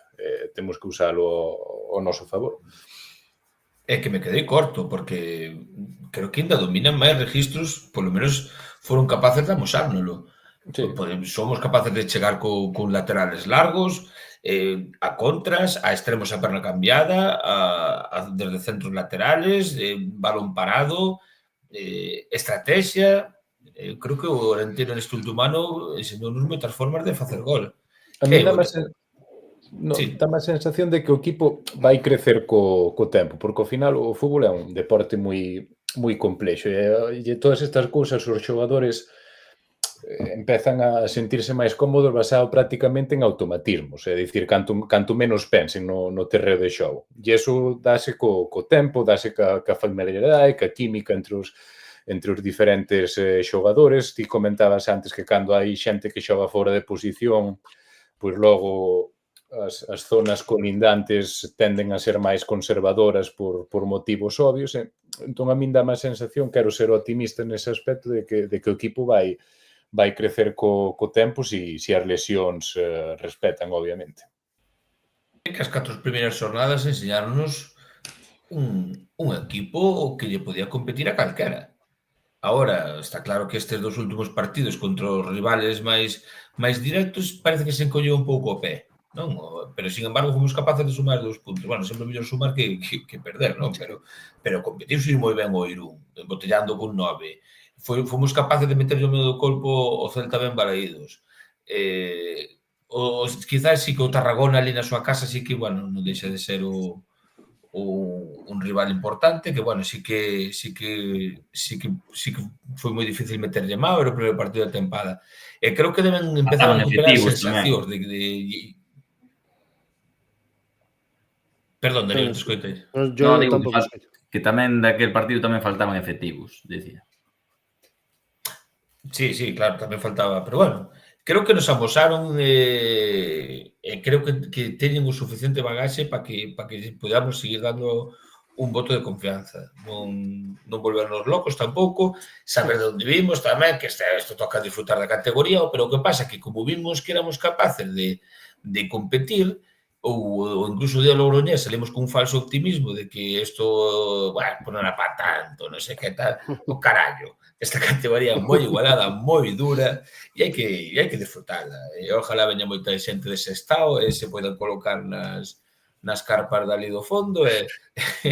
Unhas talladas de pulpo. E comer unha tapiña de pulpo. Exacto. E disfrutar da categoría. Sí, vamos a ver, eu penso que, aínda que sacando que analizamos os últimos 2 empates que dentro do xogo, que non foi nada bo, que podemos gañar polo menos algún dos dous. Eu penso que realmente que sí, se logramos sumar de 3 o domingo contra o Sestao, en certo modo faremos bo os dous empates anteriores, sumando 5 de 9, facendo que non sumen ningún dos teus 3 rivais directos en forma de máis 3, e poderase salvar ese tridente de partidos que se nos veu encima. Compro. Sí, Compro, Melito. sales con 5 puntos, o último unha vitoria, que eso sempre é positivo para coller inercia, unha dinámica positiva. E eu tamén estou de acordo con eso que dixo. Bueno, coméntanos polo chat, que a verdad que o tiño un pouco abandonado cos problemas evidentes que tivemos. Ponos aquí, Óscar, se sabemos por que non xogou Marquitos e se estará frente ao Sestao. Bueno, eu entendo, polo que eu sei, que son os mesmos problemas que arrastrou en outros partidos, tema de aductor, tema de non forzar, entendo que será o mismo, non dixeron nada novo, ou polo menos non escoitei dicirlle nada distinto a Javi Rey, entendo que os problemas que tivo en Teruel serían sobre eso. De feito, xa o dixo na roda de prensa que levaban a dúda do número 10 do Arenteiro. Para este partido, pois non sei, teremos que esperar a intentar buscar algunha declaración ou incluso pois a rolda de prensa previa ao partido contra o Sestao, que seguramente Javi dirá algo nese aspecto. Que benditas rodas de prensa previas, non sabía que existía eso. Pois non sei se queredes pasar ca porra ou facemos primeiro o 11 do bar da cantina. Podemos lle dar o 11, ainda que esta semana vai estar complicado. Veña, podemos ir facendo 11 mentras a xente podenos ir comentando a ver que porra teñen eles para estar enteiro Sestao deste domingo ás 8. Sí, que nos vayan deixando por aí resultadiños a ver se cuadramos nós con eles. Ou a ver, vamos a captar aquí un nivel va a medir o nivel de optimismo que hai de cara aquí. Seguimos sin a pizarriña, non? Pois tiramos de pizarra, digo eu porteiro, veña, creo que o domingo saldrá Diego para arriesgar. Sí, a verdade que opinión con riesgo esa. Non, a verdade que non. E iso que eu antes quería plantexar o tema de que o millor quizáis o exceso de gorrazos tamén se deba en parte ao porteiro que temos, e non que sexa culpa del, ni moito menos, pero que sabendo a perna dereita que ten, pois quizáis somos máis alegres con eso. Quizáis eu penso que eso motive tamén a facelo. Pero bueno, eu independientemente deso, penso que Diego tamén Púxolle un balón a Chacón outro día no minuto 85 de área a área ao pé do bicho. O sea, é que debe ser un dos mellores pasadores da categoría, sendo porteiro. Sí, é absolutamente fascinante. Non se pode dubidar desa característica de Diego, eso é innegable. A min recórdame moito ao fútbol sala, cando se xogaba cando se xoga de 5, cando se pon ese porteiro xogador, porque o ano pasado vímoslo moitísimo, cando se adiantaba na salida do balón, case era un central máis na salida, evidentemente xogas con un xogador máis na salida de balón, e penso que este ano non se está utilizando prácticamente nada, e por aí pode ser unha das solucións tamén o que comentábamos de non pegar gorrazos todo o rato e tocar un pouco máis o balón con a salida máis fluida, non? Así que nada, Diego en portería, defensa de 4 ou de 5, Milito, ou Carlos, ou Caíña. Dai tú, Caíña, por favor. 4. Podemos repetirla como Padre Nuestro, non? O Álvaro Ramón, Vitra, Germán e Jordán. É a miña aposta, vale? Sí, bueno, outro día entrou Pol Hueso, pero eu penso que volverá a liña de 4 típica en Javi nestes últimos partidos tamén. Jordan, Álvaro Ramón, Vitra e Ger. Penso que vai ser tamén. Sí, pero volveu Pol Hueso porque o esquema do outro día era adiantando a Vitra ao medio centro, entón evidentemente facía falta aí un central máis, decidiuse por Pol Hueso e non por Javi Oviedo, perdón. Entonces eu creo que a dúda estará aí, se repetirá a medio do campo, con Álex no banquillo, ou estará Álex de volta e volverá a parella de Germán Vitra. Eu creo que volverá a parella Germán Vitra con Jordán con Jordan, como lle queiras chamar, e Álvaro Moncho, que me gusta chamar a min pola esquerda. Eu no medio do campo para este partido aposto por unha especie de tribote. Creo que van volver a entrar Tiago e Álex, penso, que vai xogar, se o físico yo permite, creo que vai xogar Vicente Esquerdo un pouquiño máis liberado nesa posición a mellor de 8, non tan 10, pero é o que eu faría, verdade? Eu tamén digo Tiago Álex. Sí, pero Doble pivote. eu polo que teño visto non creo que faga un experimento con tan poucos días. Eu creo que vai volver o clásico 4-2-3-1, Sí. a formación que suele usar nos partidos de casa e co mítico doble pivote. Sen experimentos, sen grandes alardes, Tiago e Álex. Sí, pero nese sentido... A línea de 3... nese sentido, Tiago estaría na mesma que Esquerdo. Tiago tamén é máis un 8 que un 6. Credes que retrasaría máis antes a Tiago que a Esquerdo? Sí, Esquerdo pode aportar máis en posición máis adiantada que Tiago. E Tiago é máis corpulento tamén. Ten un fenotipo, unhas características físicas máis físicas. Sí, é iso mesmo. Que se se adapte mellor a esa posición que a Vicente Esquerdo. Sí, creo que é máis definitorio en 3 cuartos de campo, aínda co mellor, e Tiago ten un gran disparo, hai que dicilo, e nós temos vivido nas nosas propias carnes como rival. Penso que Esquerdo pode che dar ese último pase, ese pase entre líneas, ese regate que che poida desmontar unha línea. Eu penso que ten, non é o mellor un 10, pero como un xogador un pouquiño máis adiantado dese doble pivote. Esquerdo tamén a pega de carallo, nos vídeos de YouTube, cuidado, ten un disparo desde lonxe. De feito, outro día tuvo ali unha ocasión, un disparo de área, ainda que lle saiu un pouquiño floxo, pero notase que é un xogador que tamén lle gusta lle pegar o balón. Sí, entón, por diante, xa casi o deixamos, non? Eu creo que Chacón pola esquerda, Pibe pola dereita e máis de media punta de engancho de 8, digamos, a esquerda. E Mico arriba, non? Sentamos a Manín e a Pol Hueso, non? Pois eu quero ver a Manín. Si me gustaría volver un clásico 4-4-2, non? Con dous dianteiros cun perfil moi similar, pero non quita que che poidan aportar moito, como son Mico e Manín, con dos extremos. Entrese directamente si que xogas o que xogan. Pero... No, xogar solo comigo. Eu solo xogar... Digo comigo, perdón, con Manín. Con Manín. Sentarías a Mico no banquillo, entón? Sentaría a Mico. Bueno, é unha opción. Eu no meu 4-2... O que comentei a semana pasada. Eu no meu 4-2-3-1 xogaría cun falso 9. Esa liña de 3 sería Marquitos, Pibe polas bandas, de enganche esquerdo e arriba de falso 9 Luis Chacón. Madre mía. E a facer poesía polo espiño da diante. É que a ver onde metes esos 4 para que xoguen xuntos. E non ganas un balón por arriba ni collendo ca mano.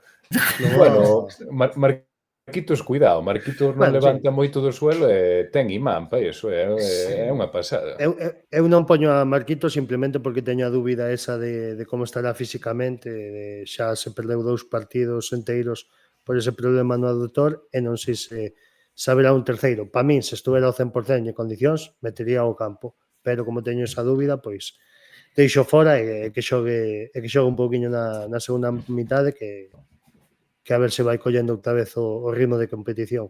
Eu creo que vai xogar Mico, pero sí que é certo que no momento que estén ao 100% xogadores como Marquitos, por exemplo, bendito problema vai ter aí Javi Rey para cuadrar a xogadores tan con tanta calidade no xogo ofensivo como poden ser Chacón, Pibe, Marquitos, Vicente Esquerdo. E bendito problema vai ter para alinear a esos 4 ou 5 xogadores que son titularísimos. É que é unha pena, porque tes unha línea de tres superpoblada ou de media puntas ou de interiores ou como es queres chamar, pero non tes un pivote defensivo, sabes? Porque ao final tes no banquillo Iván Ramos, tes a Marquitos Tocado, tes unhas alternativas no banquillo bastante potentes. E, sin embargo, tes que escoller. É bendito o que diste, bendito o problema. Exactamente. Pero, bueno, está claro que temos unha porra que xa está definida, non? O 4-2-3-1, e depois as nosas opinións particulares de ben de Carlos de Inglaterra de esos locos bajitos ou a miña máis do norte ou a unha máis clásica con xogadores de banda tamén, como di Darío. Sí, eu creo Sí, que... a única diferencia que poidamos ter é un pouquiño en quen vai a ser a referencia ofensiva. En todo o demais, máis ou menos, estamos un pouquiño de acordo. Sí, eu creo que repetirá 11, ca diferencia de que volve Vitra ao centro do campo, volve centro de defensa. Ao centro de defensa, perdón, volve a parella de medio centro Sales e Tiago, de enganche esquerdo. Bueno, engancho de 8, digamos. Así que nada, sí. Veremos o domingo con que nos sorprende Javi Rey. Espero que tomen nota as persoas que nos acompañan nesta retransmisión. Nada, veremos se acertamos o domingo. O que xa sabemos o que gane, leva unha cena no restaurante que queira no Carballiño. Non dixemos ningún 0-0 do outro día, non? No, penso que non. 0-4 por parte de Escocia, non? Vamos con esa porra. Quen quere empezar? Eu xa empecé outro día. Veña. Eu digo 0-0 resultado gafas tamén este fin de semana. O 0-0 non arriesgas? No, a verdade é que non. Dous equipos que, a pesar que o Arenteiro salga a media de máis dun gol por partido, é bastante artificial. E se vemos a foto grande, digamos, non é un equipo que me dé a sensación que veña na dinámica de marcar moitos goles este fin de semana, pero ojalá me equivoque. Pois eu penso que vai ser... Bueno, tú dixaches, Caíña, perdona. Non, da igual, non importa. Di. Vou arrancar con un... Da igual, que isto é azar puro e duro. Eu vou arrancar con un 2-1. 2-1 pedindo hora colgados do largueiro. Ás 10:30 da noite vai acabar o partido. 25 minutos de desconto. E de penalti injusto a poder ser no desconto. Se pode ser no minuto 22 de desconto. Que doe máis. Que doe máis así. Pois eu vou dicir que o partido espero e desexo que sexa un punto de inflexión do Arenteiro na tabla clasificatoria. Eu vou me animar cun 3-0. Hostia, balsa de aceite. Bueno. Pero celebrando máis que o día do Logroñés ou ca mesma tipa de celebración, como dixo Caíña antes, que parecía que era un día máis na oficina, a pesar dun 3-0. No. Oiche, Caíña diría eso, pero eu celebreicho de maravilla. No, pero era algo máis generalizado, digamos. Sempre hai excepcións, obviamente, pero... Sí, pasou esa vitoria un pouco intercendente. Se gañamos 3-0 o domingo, vou celebralo, que vai dar gusto, xa cho digo así. Pois eu vou dicir un 1-0, tamén para non arriesgar na línea desta categoría. 3-0 ou 1-0, como acaba de dicir o Darío, tanto me ten, sabes? Eu vou dicir 1-0, e se queredes goleador tamén o teño. Penso que vai marcar Miku. Ojalá. Miku ou Alex Fernández, depende quen tire o penalti, non? Nada, pois case podíamos pechar esta sección porque vai hora e media, casi, e non é pouco que temos que falar nesta sección de novas, Esta vai a despachar rápida. Bueno, pon aí un minutiño ben de canción para sentar a xente, que se vaya mentalizando do que ven, que se desestresen e que fluamos con esta última parte do programa. Bueno, logo tens que ir a algún lado, tens que ir ao baño, non? No, pero quero escutar un temiña e desestresarme que xa me vou estresar co que ven, por eso che digo. Pero veña. Dalle subindo o pulso. Fluye, minuto, fluye. Corazón roto,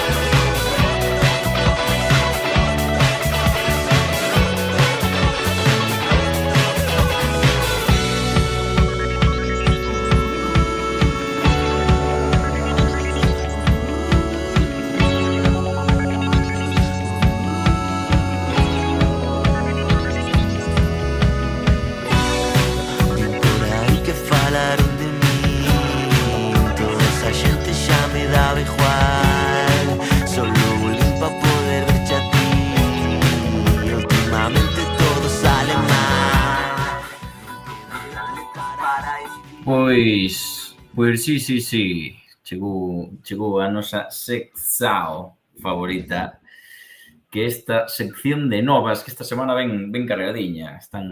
Non están nin Caíña nin Milito, pero bueno, podemos ir introducindo un pouco. Pois non sei, Carlos, xa que estás aquí, non sei se prefires falar por orden de importancia, de relevancia ou por orden de feitos no tempo. Eu penso que podemos falar seguindo un orden temporal e así deixamos o tema máis relevante para o final, como fan nas veladas de boxeo. Bueno, pois comezamos co día de onte, exactamente ás 18:04, o Club Deportivo Arenteiro saca un comunicado dicindo, en perfecto castellano: el Club Deportivo Arenteiro condena las declaraciones del pasado sábado en la retransmisión del Teruel Arenteiro en forma de hashtag en FEFTV. Declaraciones inadmisibles en la retransmisión de cualquier partido de fútbol. Se trata de una falta de respeto tanto a nuestro club como al Teruel, así como a la afición de ambos equipos. Para que non o sepa, para que non escoitara a retransmisión nin se dera conta nas redes sociais do que pasou, imos vos poñer o cacho concreto, o sketch concreto onde Don Guille Valdrei, comentarista e narrador do partido Teruel Arenteiro en FEFTV, di estas palabras. ¿Cuánta gente creen ustedes que está en este partido? ¿Cuánta gente creen ustedes? Espera, porque non estades escoitando. Dádeme un segundo. Eu os espectadores non sei. Estaba escoitando e xa me pega a risa. No, pero a xente creo que non está escoitando, creo, Claro. Bueno, Milito, fala aí algo mentre soluciono isto para que a xente pode escoitar. Perdona, que non te escoitei. Que se armou un Cristo da Virgen, Estálle dando bola Marca na súa conta de Marca TV, Marca Televisión, estálle dando bola tamén o periodista Rafa Maínez, ou Maínez, non sei como se pronuncia, que é un coñecido xornalista especializado no fútbol de Primeira Federación. Que ten... Vale, xa o teño, Bueno, despois dalle aí logo. Vamos a escoitar o que pasou na retransmisión, que non poñemos a imagen, pois non parece que nos chimpen o directo, vale? Pero o audio é o siguiente. ¿Cuánta gente creen ustedes que está viendo ese partido?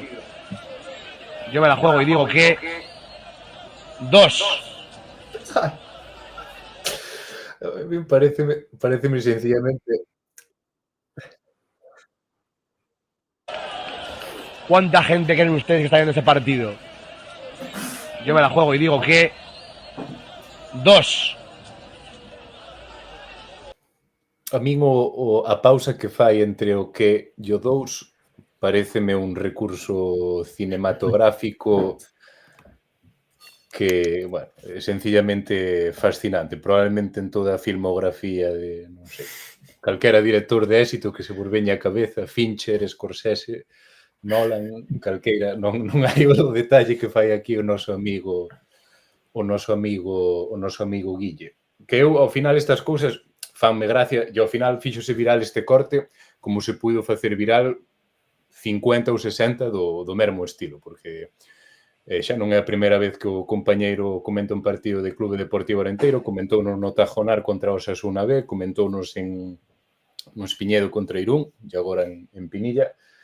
Non só comenta Arenteiro, hai a raíz deste clip, pois tamén saliron seguidores de outros equipos dicindo que bueno, que tamén non é algo que só afecte a Arenteiro e a Teruel, senón que é algo que fai de forma recurrente. A min, a verdade que é un tema que non lle dou maior importancia. Entendo que haxa xente que se poida ver afectada ou non. A min, a verdade, quitar cousas de contexto deste xeito, pois... Si eres un aficionado, tes unha conta de Twitter e queres facer así un pouco, facer unha montaña de arena dun grau, pois pareceme ben, pero tampouco sei se é merecente de que un equipo saque un comunicado oficial condenando de forma enérxica estas verbas. Non sei como... Ou esta actitude, máis ben que as verbas en sí. Non sei como vedes vos. Eu penso que o contexto no que se produce esta acción non favorece para que o Arenteiro saque un comunicado sobre isto. E explícome co que acabo de decir. É dicir, cando tes tantos bandos abertos ca túa propia afición, cos teus propios socios de diferentes ámbitos, que algún deles vamos comentar agora, creo que non é o momento máis axeitado para que repentinamente, e despois de que o faga o Teruel, hai que decir, saques un comunicado queixándote delo, vale? Creo que hai formas, maneiras, contextos para poder facelo. Dende a miña opinión personal,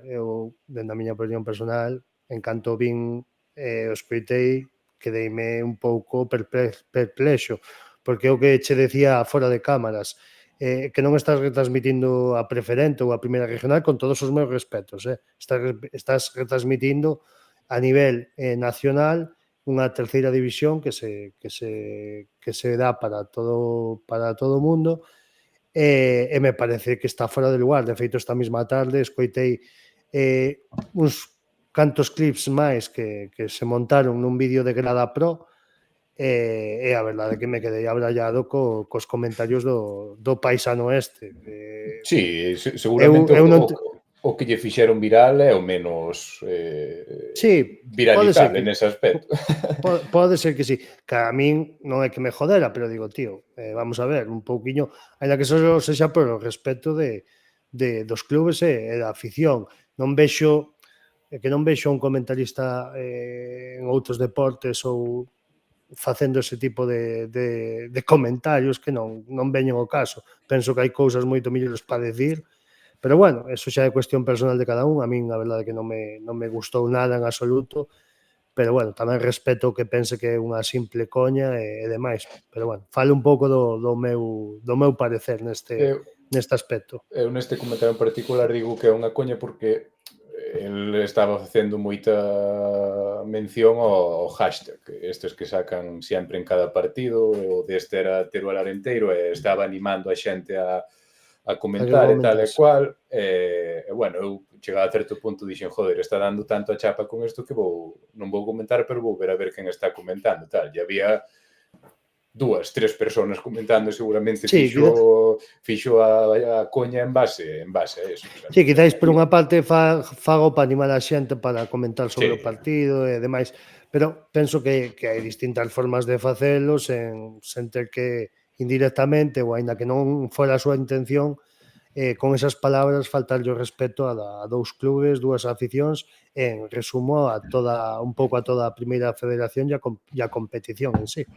A ver, eu aquí separaría en dous problemas, en dous temas, non? O primeiro é que eu creo que precisamente isto está sacado de contexto no sentido de que el, bueno, non estaba vendo na casa, non estaba escoitando perfectamente a retransmisión, de feito, moitas partes do partido ni siquiera se escoitaba o narrador falar, que se cortaba, pero eu creo que está sacado de contexto precisamente do que falabades.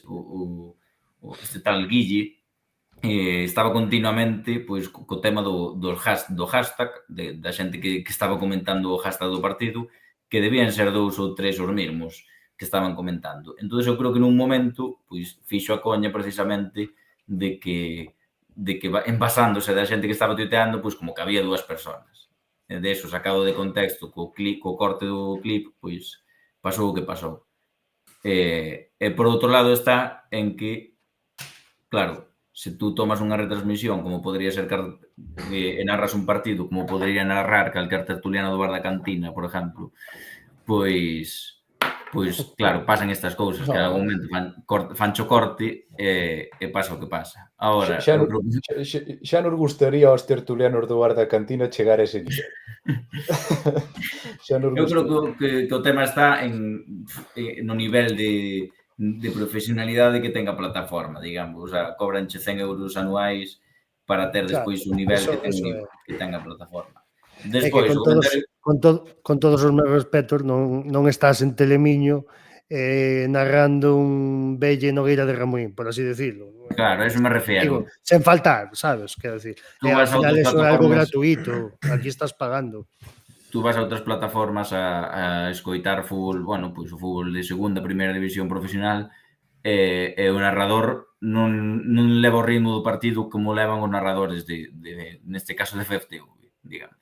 Entón, eu creo que aí está o tema. E despois, claro, se faz o que faz, e dis os comentarios que faz, e as coñas que faz, pretendendo ser unha plataforma profesional, digamos, pois pasa o que pasa. Dicho lo cual, invitamos a Guille ao podcast para que dé a súa versión. Refiero, me está sendo sometido a un exercicio de lapidación pública. A min, a verdad, pareceríame interesante darlle a oportunidade de que se explique. Sí, dalle voz de que se defenda. Eso mesmo, refiérome.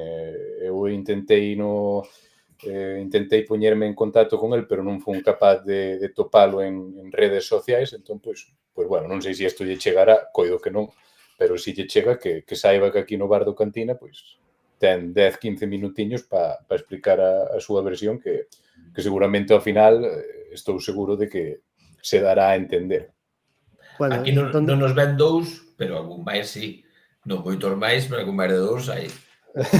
Eu dende aquí propoño que tanto ahora como hasta o resto do programa e no partido do domingo do Arenteiro que se use o hashtag liberad a Guille e a ver se entre todos o damos topado para que poida asistir ao bar da Cantina.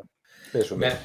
Igual mañá está petando na porta do INEM para renovar a demanda de empleo. Sin máis, ou moi breve sobre isto. Isto é un comentario moi desafortunado de un personaxe que xa viña demostrando a súa valía como comentarista en partidos atrás, que xa era lamentable, non? Se comentou aquí, non? O de lesións de índole sexual, ese tipo de gilipolleces que le vai dicindo o tempo o personaxe este desde fai tempo. Entón, pois, comentado desafortunado, nuns tempos que corren de pielfinismo, denunciado por unha serie de personas que deberían taparse un pouco porque antes de barrer a casa dos demais, deberían barrer a propia. Non falo neste caso do directivo do Sestao porque descoñezo a súa situación, do Teruel, pero sí que vexo moi raudos e veloces os ofendiditos da conta de Twitter do Arenteiro, pero, sin embargo, non vexo tan hábiles a hora de dar explicacións aos socios de múltiples frentes abertos, como ben decía Milito, que teñen no clube. Ese máis, non lle daría máis pábulo a isto, porque ao final xa sabemos como é o Marca e os periódicos de tirada nacional, de amarillistas, etc., van sobrados. Entón, pois, sin máis. Comentario chorro dunha plataforma de mierda que dá un servicio pésimo dun comentarista infame. Punto. Pois teño ahora aquí en riguroso directo unha nova en torno a este tema.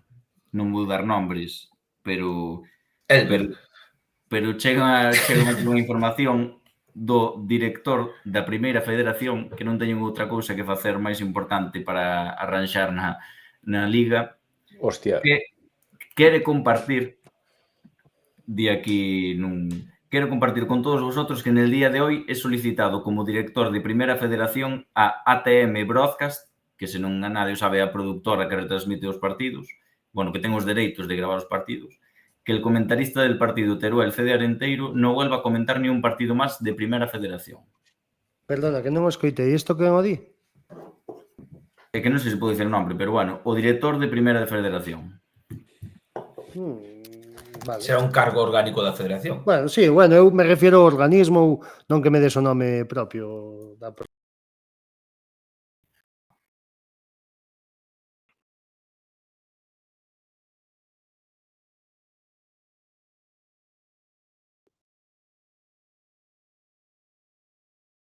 Vale. Así que, pois parece que se tomou con seriedade o tema este. Non se toman con tanta seriedade o nivel da retransmisión, verdade? Unha estupidez. Pois nada, igual queda sen traballo unha persona intentándose facer o gracioso de forma, pois igual, tal vez non da forma máis correcta, e, sin embargo, o rapaz igual o fixo con toda a boa intención por facerse o graciosillo. Hai xente que nace con gracia, hai xente desgraciada. E este rapaz en concreto non a ten. Que lle vamos facer? Intentou, cambiamos o Sen máis. hashtag en vez de liberad a a liberad a Guille, cambiámoslo por Pray for Guille, non?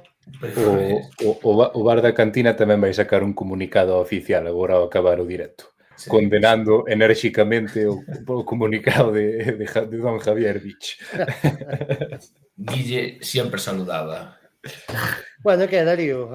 Pasamos o candente, Sí, porque senón o vai ser bonito. un pouquiño da hora. Pois mira, Sí. vamos dar Pasou algo por máis. cronoloxía de tempo. Hoxe, ás 13:05 do mediodía, o Club Deportivo Arenteiro saca un comunicado oficial, un comunicado oficial titulado Grada supletoria. Xa empezaba ben. Eu leríao para quen non o escoitara ou para quen... É moi longo, bueno, Milito. Cuidado, É moi longo. hai moito No, texto. senón- Le o cacho máis importante, quitáis. No, eu creo que mellor subímoslo ás redes. A ver, o que non o vexa tamén está no perfil do Arenteiro, pero subiremoslo Ou despois ás redes. podelo poñer na imaxe mentre falamos delo. Pero é que ten moito texto, mucho texto, como diría o meme. Mucha Sí, chicha. eso subímoslo despois ás redes e o que queira, pois pode verlo Bueno, nas nosas redes subido sociais. xa está, non? Xa o temos retuiteado, non? Pero, bueno, o titular ven sendo grada supletoria e a modo de subtítulo puxeron CD Arenteiro non contará con grada supletoria para ampliación de aforo. Ante a negativa do Concello para outorgar a licencia de actividade o club ten que renunciar a esta ampliación para que... Joder, que está moi pequeno. Para a que leva traballando dende xullo de 2023. Pois sí. Nada, simplemente que insiste en que o Concello poña en marcha un proxecto para un novo campo de fútbol en Espiñedo ou onde consideren acorde ás necesidades do equipo. Eu lanzo unha primeira pregunta ao aire. Sorpréndevos? No, Eu- de feito, o eu tema como introductorio desta sección de novas chamase Fai Tempo e eu creo que describe un pouco o tema da grada supletoria porque fai tempo que se viña sospeitando desto. Eu estou contento de que xa se acabe todo o cachón de toda a coña co da grada supletoria. Esta sección de novas está moi enquistada, cada semana volvíamos ao mesmo tema, sempre falando do mesmo, sempre falando da supletoria, sempre facendo chistes malos, xogos de palabras, con cousas que pasaron, que deixaron de pasar. Eu tuve que disculparme unha vez tamén por un comentario desafortunado que eu o posto no podcast ou o posto de traballo non o podo perder porque non cobro, que senón seguramente tamén me dan unha patada. Entón, pois, estou contento de que todo isto xa chegara ao fin e dixen en xullo, dixen que non iba a haber supletorio o primeiro partido, e mira, ao final, nin no primeiro, nin no segundo, nin no 19º. A ver agora o que pasa. A coña é que o muro xa non siga ali. Na nota de prensa... Aí tocaches un tema candente. Un tema candente. Xa vexo a alguén por aí encendendo como unha pastilla. Faime gracia porque na nota de prensa din que as pedras que se atopan en dependencias municipais, que pouco máis faltaron lle dar as coordenadas de onde se atopan como que se van reutilizar para outra cousa, non? Sí, que non se poden volver a poñer porque se atopan en dependencias municipais e como que dan ese argumento de que van a ter que levantar outro peche para esa zona, que a min é o que máis pena me dá o tema do muro, a verdade. O resto, o da supletoria, lin en Twitter xente que siga o Arenteiro que está de acordo con isto e que hai moita xente que pensa que é unha noticia ou unha nova positiva, que é algo que nos vai favorecer a largo plazo. Entón, pois, non sei as posibles derivadas ou consecuencias que teña isto en tema de imaxe de equipo, de seriedade como proxecto, que son obviamente negativas, pero... Sí. Eu a verdade é que non lle vexo a boa noticia nada máis que por eso, non? Pola imaxe que reflectas o resto da liga, o resto dos teus aficionados, os socios, os aficionados de outros equipos e demais. A verdade é que é como a crónica dunha morte anunciada, non? Eu non contaba con elo, ni moito menos. Eu seguía sendo optimista en que se puxera. Evidentemente aquí escápansenos moitos asuntos. Eu penso que o comunicado quedase moi curto. Non me acaba de explicar aínda que sí me dá un motivo que parece ser que hai unha denuncia de alguén X, que non, evidentemente, ahora mismo non sabemos quen é, dando a entender de que esas obras eran ilegais, por así decirlo, pero eu quero saber máis, eu quero polo menos pois unha rolda de prensa explicativa, porque ao final é un tema moi serio que non creo que se debe de quedar nun simple comunicado oficial en redes sociales. Ao final era unha parte importante deste ano, non? Cobraches uns abonos, como xa dixemos en miles de ocasións,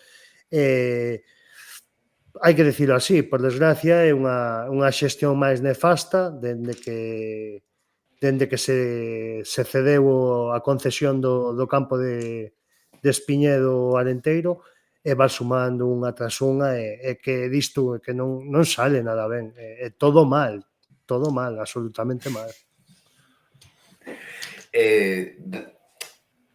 Tería gracia se non fora tan patético. Isto é lamentable, vamos a ver, isto resulta lamentable. Mutilar deste xeito o campo de Espiñedo sen ter todos os papeles en regla, chimpar o muro, levar as pedras, que esas, joder, que eu ao final creo que xa defendín moitas veces por activo ou por pasivo do muro, creo que me escoitaste dicir moitas veces, porque dun xeito ata romántico, non? Porque me parecería un signo identitario do campo, ese muro de pedra separando do monte, e mutilas o estadio deste xeito para nada, para ahora levantar unha parede de ladrillo e dar estas explicacións tan lamentables e tan increíbles, porque non hai Dios que as crea, porque ao final estamos falando de un montón de historias, un montón de derivadas que non se están explicando o que está dicindo Emilio. E vamos a ver, aquí faltan moitos datos, moitas explicacións. Soltas un comunicado que é un ladrillo do que ao final non se tira non se saca nada en concreto. Vamos a ver, xa non me quero meter no das pedras, pero vamos a ver, non estaban xa as licenzas dadas, non se comenzaron a obra, non encaixan moitas cousas. Por que se tiran valor fora e lle demandas ahora ao Concello de Carballiño que che fagan as instalacións? Pero por que non lle dixeches o ano pasado? Pero non se entenden moitas cousas. E a hora de gestionar o campo de Espiñedo non estamos falando de que había firmado un acordo entre Concello e Clube para xestionar o este durante 10 anos. Ao final, de quen é a culpa? Sí, claro, que concede as licencias é o Concello, pero, bueno, me imagino que as parecería de forma cautelar mentres esta denuncia se este tramitando, se ten a ben ou mal, é que non se sabe. A hora de ofender declaran ilegal. Non, vamos a ver, non se explican moitas cousas. Si, isto non é algo que pase dun día para outro, isto ten que ter máis trasfondo, ten que haber un motivo, é dicir, hoxe, mañá, o sea, onte o Concello si que daba permiso e hoxe xa non. Como é isto, señores? Señor alcalde, señor presidente, salgan os dous a dar a cara e decir as cousas como son. E sexa o que sexa, evidentemente, pois o mellor non o farán porque o mellor salpícalles de algún modo, pero aquí é que me faltan moitas cousas. E outro tema máis engadir, estamos falando de que no comunicado falan de que se puxeron a traballar desde xullo. Perdonen, señores, en xullo levábamos 3 meses ascendidos. Aquí estuvechendes esperando hasta xullo para reclamar sexa isto ou sexa outro tipo de cousa ou de mellora en Espiñedo. O día 16 ou 17, 18 ascendes, o día siguiente ou o lunes siguiente xa que estás reunindo para planificar todo isto. Entonces, aí onde se nota e se denota de que ou isto non sobrepasa a directiva ou aquí hai que botar mão de alguén máis que axude a encauzar este tipo de cousas, porque non é permisible. A nivel como Clube Arenteiro e Imaxe, a nivel como Carballiño, a nivel de, como dice Caíña, de mutilar un campo que leva desde 1900, non sei, 58 ou 59, non o sei ahora exactamente de memoria. Vamos a ver, isto é parte do Carballiño. Isto non é unha cousa que se poida permitir a torera, sen máis. Eu penso que se este comunicado o sacan en maio, junio deste ano, pois, bueno, todos diríamos, pois, mira, o normal sería eso, queremos poñer unha grada supletoria para ampliar aforo, supoño que falase co Concello, falase cos propietarios, fais un estudio, que ao final non se pode, bueno, o que non se entende é que despois de pasar meses e meses, despois de vender abonos aí, despois de decir en todos lados que sí que vai haber grada, empezan unhas obras, allananse os terrenos, tírase o muro, despois de empezar todo eso, supuestamente xa estaba todas as licencias feitas, todo firmado, ahora de repente parece que non, porque hai unha denuncia anónima. Así como a quen hai un tocanarices por aí que non se sabe quen é, que puxo unha denuncia, entón xa non se pode.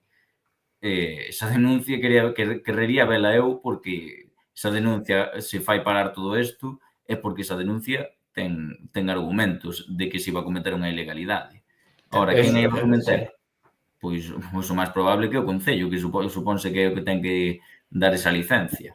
Supoño que un pouco polo que parece foi un sí tira pa diante, non sei se conscientes da ilegalidade ou non, e agora cando aparece esta denuncia onde estou seguro que hai un argumento claro de que se iba a cometer unha ilegalidade, o Concello non se quere, o sea, querese lavar as mans, dille ao Arenteiro que non lle fai, que non lle dá o permiso, e o Arenteiro... O que non entendo é, serán en todos permisos diferentes os do muro e allanamento de terreno que da construción da grada supletoria, senón, entonces, unha de dúas, ou agora quitaronlle o permiso, que non sei se iso é ilegal, ou... Non o tiñan.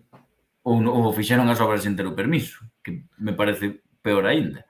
Entonces, pois eu creo que, como dicíades, non é un tema de sacar un ladrillo de comunicado e ala que queda aí a cousa no aire, deberían dar unhas explicacións bastante máis detalladas, sobre todo aos socios, que ao fin e ao cabo son os máis perxudicados nesto.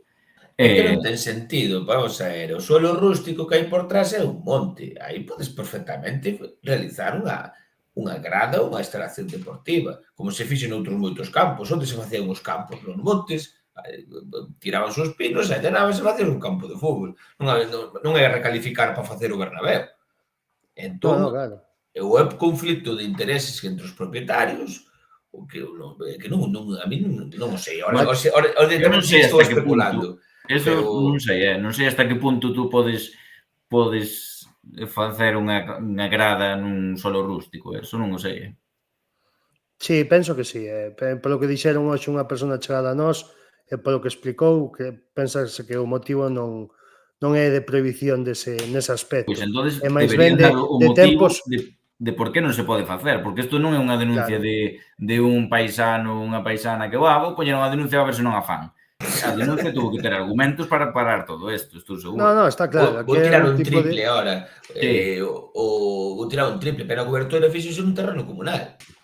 Eso non está recalificado, eso non ten licencia de uso, eso é un solo rústico. É un monte mancomún. Claro. Home, igual é ilegal tamén. Vamos a ver, que este concello esperme calquer cousa. Pero, vamos a ver, directamente, é tamén, joder, por comparar nada máis. Desconozo o Uceira, pero nunha instalación deportiva, pois, home, non estar facendo un bloque de edificios de 6 plantas para vender.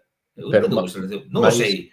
E cuidado que ainda non ni sequera tocamos o tema de puteo aos socios, que xa nos estamos deixando para o final. Aparte que non sei se influye, pero non é unha estrutura fixa, unha estrutura que mellor pasa ali X tempo, 2 anos, como e logo quítala, sabes? Quer decir, non é algún elemento que vaya a quedar fijo. Non sei se é outro tipo de permiso totalmente distinto, non o sei. Descoñezo. O que sí sei, o que está claro, é que aquí algo se nos escapa, algo non nos contan, e algún conflito de intereses tuvo que haber, sexa entre Arenteiro e Ayuntamiento, sexa entre Arenteiro e a persoa denunciante, sexa quen sexa. Aquí algo falla, algo nos falta e non se nos explica e penso que debería de facerse. Non só polo comunicado que sacou hoxe Arenteiro. Este concello vive nun cómic de Ibáñez. Isto cada vez é algo máis bizarro, cada vez ten menos sentido. Perdona, Carlos. No, iba a dicir que ten pinta de contramado, chámalle político, chámalle legal, chámalle X, demasiado complexo como para explicar nunha nota de prensa illada, e penso que é unha falta de respeto aos socios, sobre todo tratar un tema tan importante deste xeito. Imagínome que vai haber unha rolda de prensa no que se cubrirá coa extensión de vida, pero máis alá do verdadeiro motivo, que pode ser que nunca cheguemos a conocer, porque xa sabemos como funcionan estas cousas, para na clave de Clube Deportivo Arenteiro toda esta película da grada supletoria é un exercicio de autosabotaje flagrante, porque eles foron o que propuxeron, penso, se non me falla a memoria, na asamblea de socios de principios de xullo, que iba a haber unha grada supletoria que se iba a poñer ao largo da temporada, que iba a ser distinta do día do partido de Copa, que iba a cubrir toda a banda, que iba a haber unha estrutura, un teito que se iba a facer a parte por diversos motivos e tal e cual. Non era unha petición activa da afición, polo menos ata o que son eu consciente. Entón, tú sales propoñendo que vas facer unha cousa tan importante, tan relevante, despois, durante o verao, está claro que hai cousas que fallan porque xa non chegas ao primeiro partido polo motivo que sea e tal, e agora de repente a mediados de outubro pasa isto, pois, que é un exercicio de autosabotaxe, que somos bombeiros e estamos pisando a nosa propia mangueira, que non ten sentido ningún. Di aquí Jacobo no chat, dice, o mesmo concello que permite iniciar e colabora coas obras finalmente non dá licencia. O concello non dá licencia, non creo que haxa moita máis trama que esa, unha vez a explicación é esa.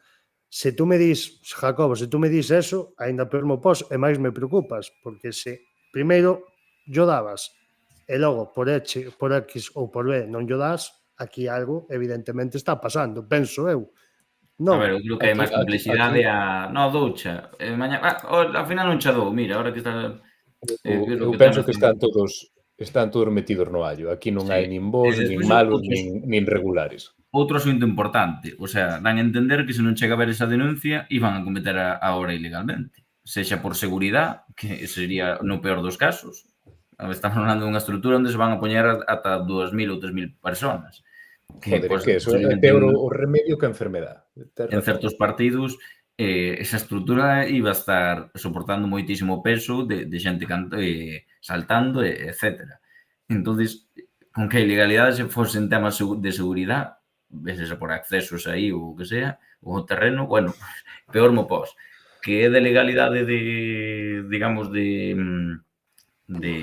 propietarios ou así, pois estamos na mesma, é unha legalidade. Mira, a razón de eso, vouche ler o párrafo onde fala un pouco sobre ese tema. E di o seguinte: dende a directiva de Club Deportivo Arenteiro non podemos seguir con esta iniciativa, pois facer unha instalación deste tipo con permanencia de 2 temporadas sen o amparo xurídico necesario sería unha ilegalidade manifiesta, ademais dunha temeridade de consecuencias incalculables en caso de algún percance futuro. Esas son as palabras de... E a infracción urbanística está por ver se é infracción ou non, ou xa se sabe ao 100%. Claro que... Non teño claro nada. É que non teño claro como funcionan estas cuestións. Non sei se é lexítima a denuncia, se non o é. É que tampouco sabemos a denuncia a que aspecto vai referido, o sea, a nivel de simplemente de propietarios, a nivel de seguridade, eso a nivel de urbanismo. A verdade que non, como non o sabemos, tampouco podemos facer moito máis, pero visto as chafulladas e as cacicadas que fan dentro do concello, buscaron bons socios para este tema. Hostia, é que a hostia, parece, vamos a ver, que lees o final do comunicado e te botas as mãos na cabeza do nivel de hipocresía que se gasta esta peña. Pero vamos a ver, é que esta xente non cae onto dun guindo e non se poden obviar que neste pobo ahora mismo, pois hai certa pinza entre Marnotas e Fumega, eso é evidente, se non é por unha forma é doutra no pleno municipal. E que veñen agora esta xente a facer unha demanda histórica da xuventude e das asociacións veciñales deste pobo que a melloren infraestructuras cando tú precisamente tú veches e ainda tes cargos orgánicos e postos de mando no pleno municipal, que cojones me estás contando? Pero vamos a ver, se este pobo se fai moitos anos que as infraestructuras estánse caindo a cachos, e como se pode ter a desvergonzo de sacar este comunicado? Por lo menos non falo do comunicado, pero dos últimos párrafos, que me parece que é certo, as infraestructuras deste pobo dan noxo. Coño, todos temos ollos na cara para as pistas de pádel, de tenis, o campo de Ucir, que, bueno, menos mal. Oye, que está moi ben, a demanda está moi ben, e é lícita, pero, coño, non nos fagamos trampas ao solitario. No, eso é innegable, cariño. Igual me tentei un pouco, pero creo que... No, é a verdade. No, razón. realmente que taches. No, é que non se pode decir moito máis claro, si máis alto, pero non máis claro. E aquí eu penso que sigo dicindo que ao non ser só unha cuestión de Club Deportivo Arenteiro, deberían de salir a falar sentado un ao lado do outro, explicar todo e estar abertos a todas as preguntas que se lle poidan facer sobre non vai pasar, non vas ver na mesma foto a Marnotos e a Fumega, non os vas ver. Pero debería de pasar. Debería de pasar. Sí, claro, que explican os acordos. Solo polo respeto aos cidadáns do Carballiño e aos socios do Club Deportivo Arenteiro. Solamente por eso, nada máis.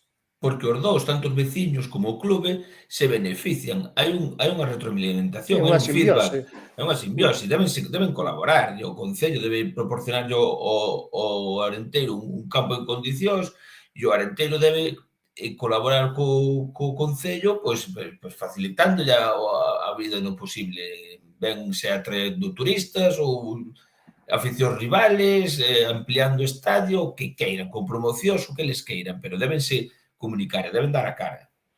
Pero vamos a ver, xa vos digo que isto é un chiste, é un mal chiste. Para min é o episodio, mira que me falta por coñecer moita historia de Club Deportivo Arenteiro, pero para min é, se non é o episodio máis negro, un dos máis negros de toda a historia do clube.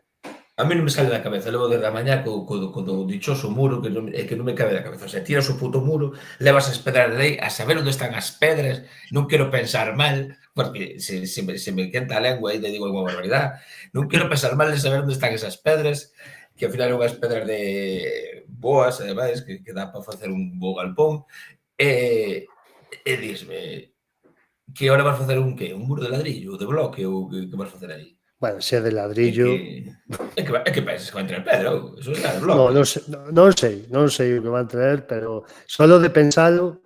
Farán un muro de bloque. Bueno, vos estades dando por feito que van traer un muro. Igual van traer metálica. Aí o pon... Bueno. O que dixo? A tela metálica, como aquí tiñan en Oira, no campo de fútbol, para tapar a banda de Dalá. Sabes, a típica de jabalí, como dicen aí. Ainda o deixarán como está ahora, ca pista esa de motocross que dicían, Casi o prefiro, casi o prefiro. Ca barrilina esa de rede metálica que si pinchas aí a mao despois tens que ir a pura vacuna do tétano e van non deixar aí. É que, joder, como di un colega noso, é todo mal de manual, todo mal. Creo que peor estaba difícil facelo. Peor xestión que se fixo con este tema estaba complicado. E cando parecía que xa estaba rematando... Bueno, ainda éramos bastante optimistas, que todo o mundo pensaba que iba a ser para o 18 ou 17 de diciembre para que vendo Villero Depor. Dentro do que cabe, xa foron avisando con tempo, avisando para 2 meses de antelación. Está ben. Eu voume fustigar daqui ao que acaba o ano, xa te digo eu. Bueno, vai ser demasiado optimista. Para acabar, que xa se nos están indo 2 horas e 10, para acabar, como repercute isto no... Que lle dis agora ao socio que comprou o seu abono para a grada supletoria? Non sei, eu penso que... O que lle calcaches 30 euros máis que nos fondos, por exemplo. Mira, eu sou un deses socios e digo xo en serio. A verdade é que xa chegou un momento añadido por outras cousas que xa me dá, entre comillas, un pouco igual o asunto. Porque penso que ao final creo que eso vai ser o máis doado de arranxar no senso de que a tribuna ainda ten sitio libre para quen queira ir evidentemente haberá que chegar a algún tipo de acordo, tanto con eles como os que ao final se acaben decantando por ir aos fondos, ten sexa en forma de devolver cartos de forma metálica ou da maneira que sexa, ou ben, pois, nos nombrados días do clube, pois non lle cobrar a esta xente ningún peso e listo, e ter algún tipo de agasallo con eles. E xa non só con eles, co resto, porque ao final é un pouco, se lle tomas o pelo a esta xente, podes lle tomar o pelo ao resto dos socios noutra ocasión. Igual che daba un cacho do mulo. Dacho os 30 euros e un cacho do mulo. Pois non estaría mal, non estaría mal. Poría aquí cos meus funquiños. O xamón que levou Marnoter de Teruel este sábado tamén se vai poñer Caramba. sorteo. Cada tiña boa pinta, o xamón, Eu creo que tampouco, cousa que, por exemplo, no comunicado tampouco anunciaron nin comunicaron como se... É que nin o nombraron directamente. Como se iba... o tema de como se iba a facer ca xente que comprou o seu carné. No, vale, din que se vai negociar e din o número exacto. Se non me falla a memoria, creo que dicían 176, non? Xusto, nin un máis nin un menos.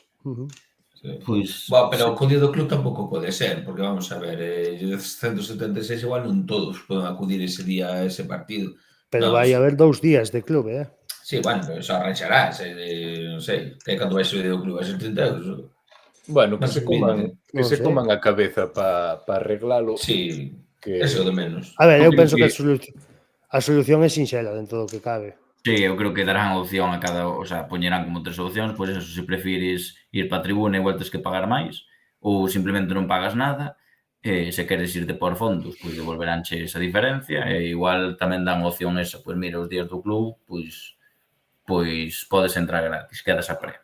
A min o tema máis preocupante é como se van a organizar agora os partidos gordos, que ao final partidos gordos contábamos con 3 ou 4, non? Digamos, o Depor, o mellor a afición do Clube Deportivo Lugo tamén se podía desplazar así en un número máis grande. Unionistas tamén. O próximo partido na casa de Unionistas, recordade que Ponferradina. Sábado ás 4 da tarde. Partidos moi ilusionantes para a directiva desde un punto de vista organizativo, para os propios xogadores de Clube Deportivo Arenteiro que queren gañar ante un rival grande e importante. Bueno, entón, pois a ver agora como xestionamos todo eso. Temos algo de experiencia dos partidos de Copa do Rei recientes, pero a verdade que o golpe é duro, tanto para as aspiracións do equipo e, sobre todo, como discutimos ata agora, como a imaxe que damos como estrutura e como entidade. O sea, é unha charlotada en toda regla isto. Flipamos esa palabra. Charlotada. E terá repercusións desde a federación? Pode haber algunha volta? No. Non? Xa che digo que non, porque senón vamos. No, porque xa se xogaron estes partidos. Claro. No, e aparte que miras o campo do Fuenlabrada, que bueno, están con obras e demais. Miras Tajonar. Ves, moitas instalacións son absolutamente que non cumplen a norma, vamos. O filial da Real Sociedade B iden tanto de lo mismo, é dicir, non, porque ademais pon as mesmas reglas da competición sobre isto que se non tes a opción de poder edificar nos 4 laterales por temas alleos ou temas urbanísticos ou polo que sexa, non que aplicaba no caso do Arenteiro, no caso do Arenteiro. A ver se coca forran na supletoria meten algo máis de luminaria e de iluminación, porque, cuidado, este fin de semana, domingo ás 8, chuvia. A ver como se ve pola tele. Últimamente estáse vendo moi mal. No campo constame que os xogadores tamén destacan que non se ve nada. Entón, hubo un xogador a semana pasada que non comentamos do Tarazona que se dirixiu á grada dicindo que non se veía nada, que non se veía nada. Que facía falta un poquinho máis de luz. Sí, de luminaria. Por si manden luminaria. Como lle fai falta algún por aí que eu me sei. Durísimo Milito. Durísimas declaraciones de Milito. Bueno, pois nada, creo que bastante completito foi o programa desta semana. Sí, agradecerlle ao Arenteiro comunicado que polo menos foi antes do podcast e temos chicha para para comentar que se non seguen os estudos montanse mañá. Se non temos estas chichas non facemos nada. Estou bueno. seguro de que vamos seguir volvendo ao tema de supletoria en entregas futuras. Eu estou seguro de que este tema vai ir para largo e non vai quedar aquí, sobre todo no tema político. Es que Eu só quero saber onde están as pedras. Dependencias municipais. Eu só quero decir tamén que se queren, é dicir, nas roldas de prensa previo ao partido da xornada, que estou nas vendo, estou me fixando que rolda de prensa tras rolda de prensa vai aminorando o número de medios de comunicación, que hai outros medios que estamos dispostos a comparecer ou polo menos a ser invitados e dende aquí lanzo outra vez a lanza para que eso sexa así. Pois se recollen o guante. A luva. tamén chamarlle medio a calquer cousa, Milito. Sí, a verdade que sí. Bueno. Bueno, Medio cuarto, pues nada. que sexa. Aquí foi esta 15ª entrega do Bar da Cantina. E nada, donde nos vemos, Milito, como sempre. Na cantina.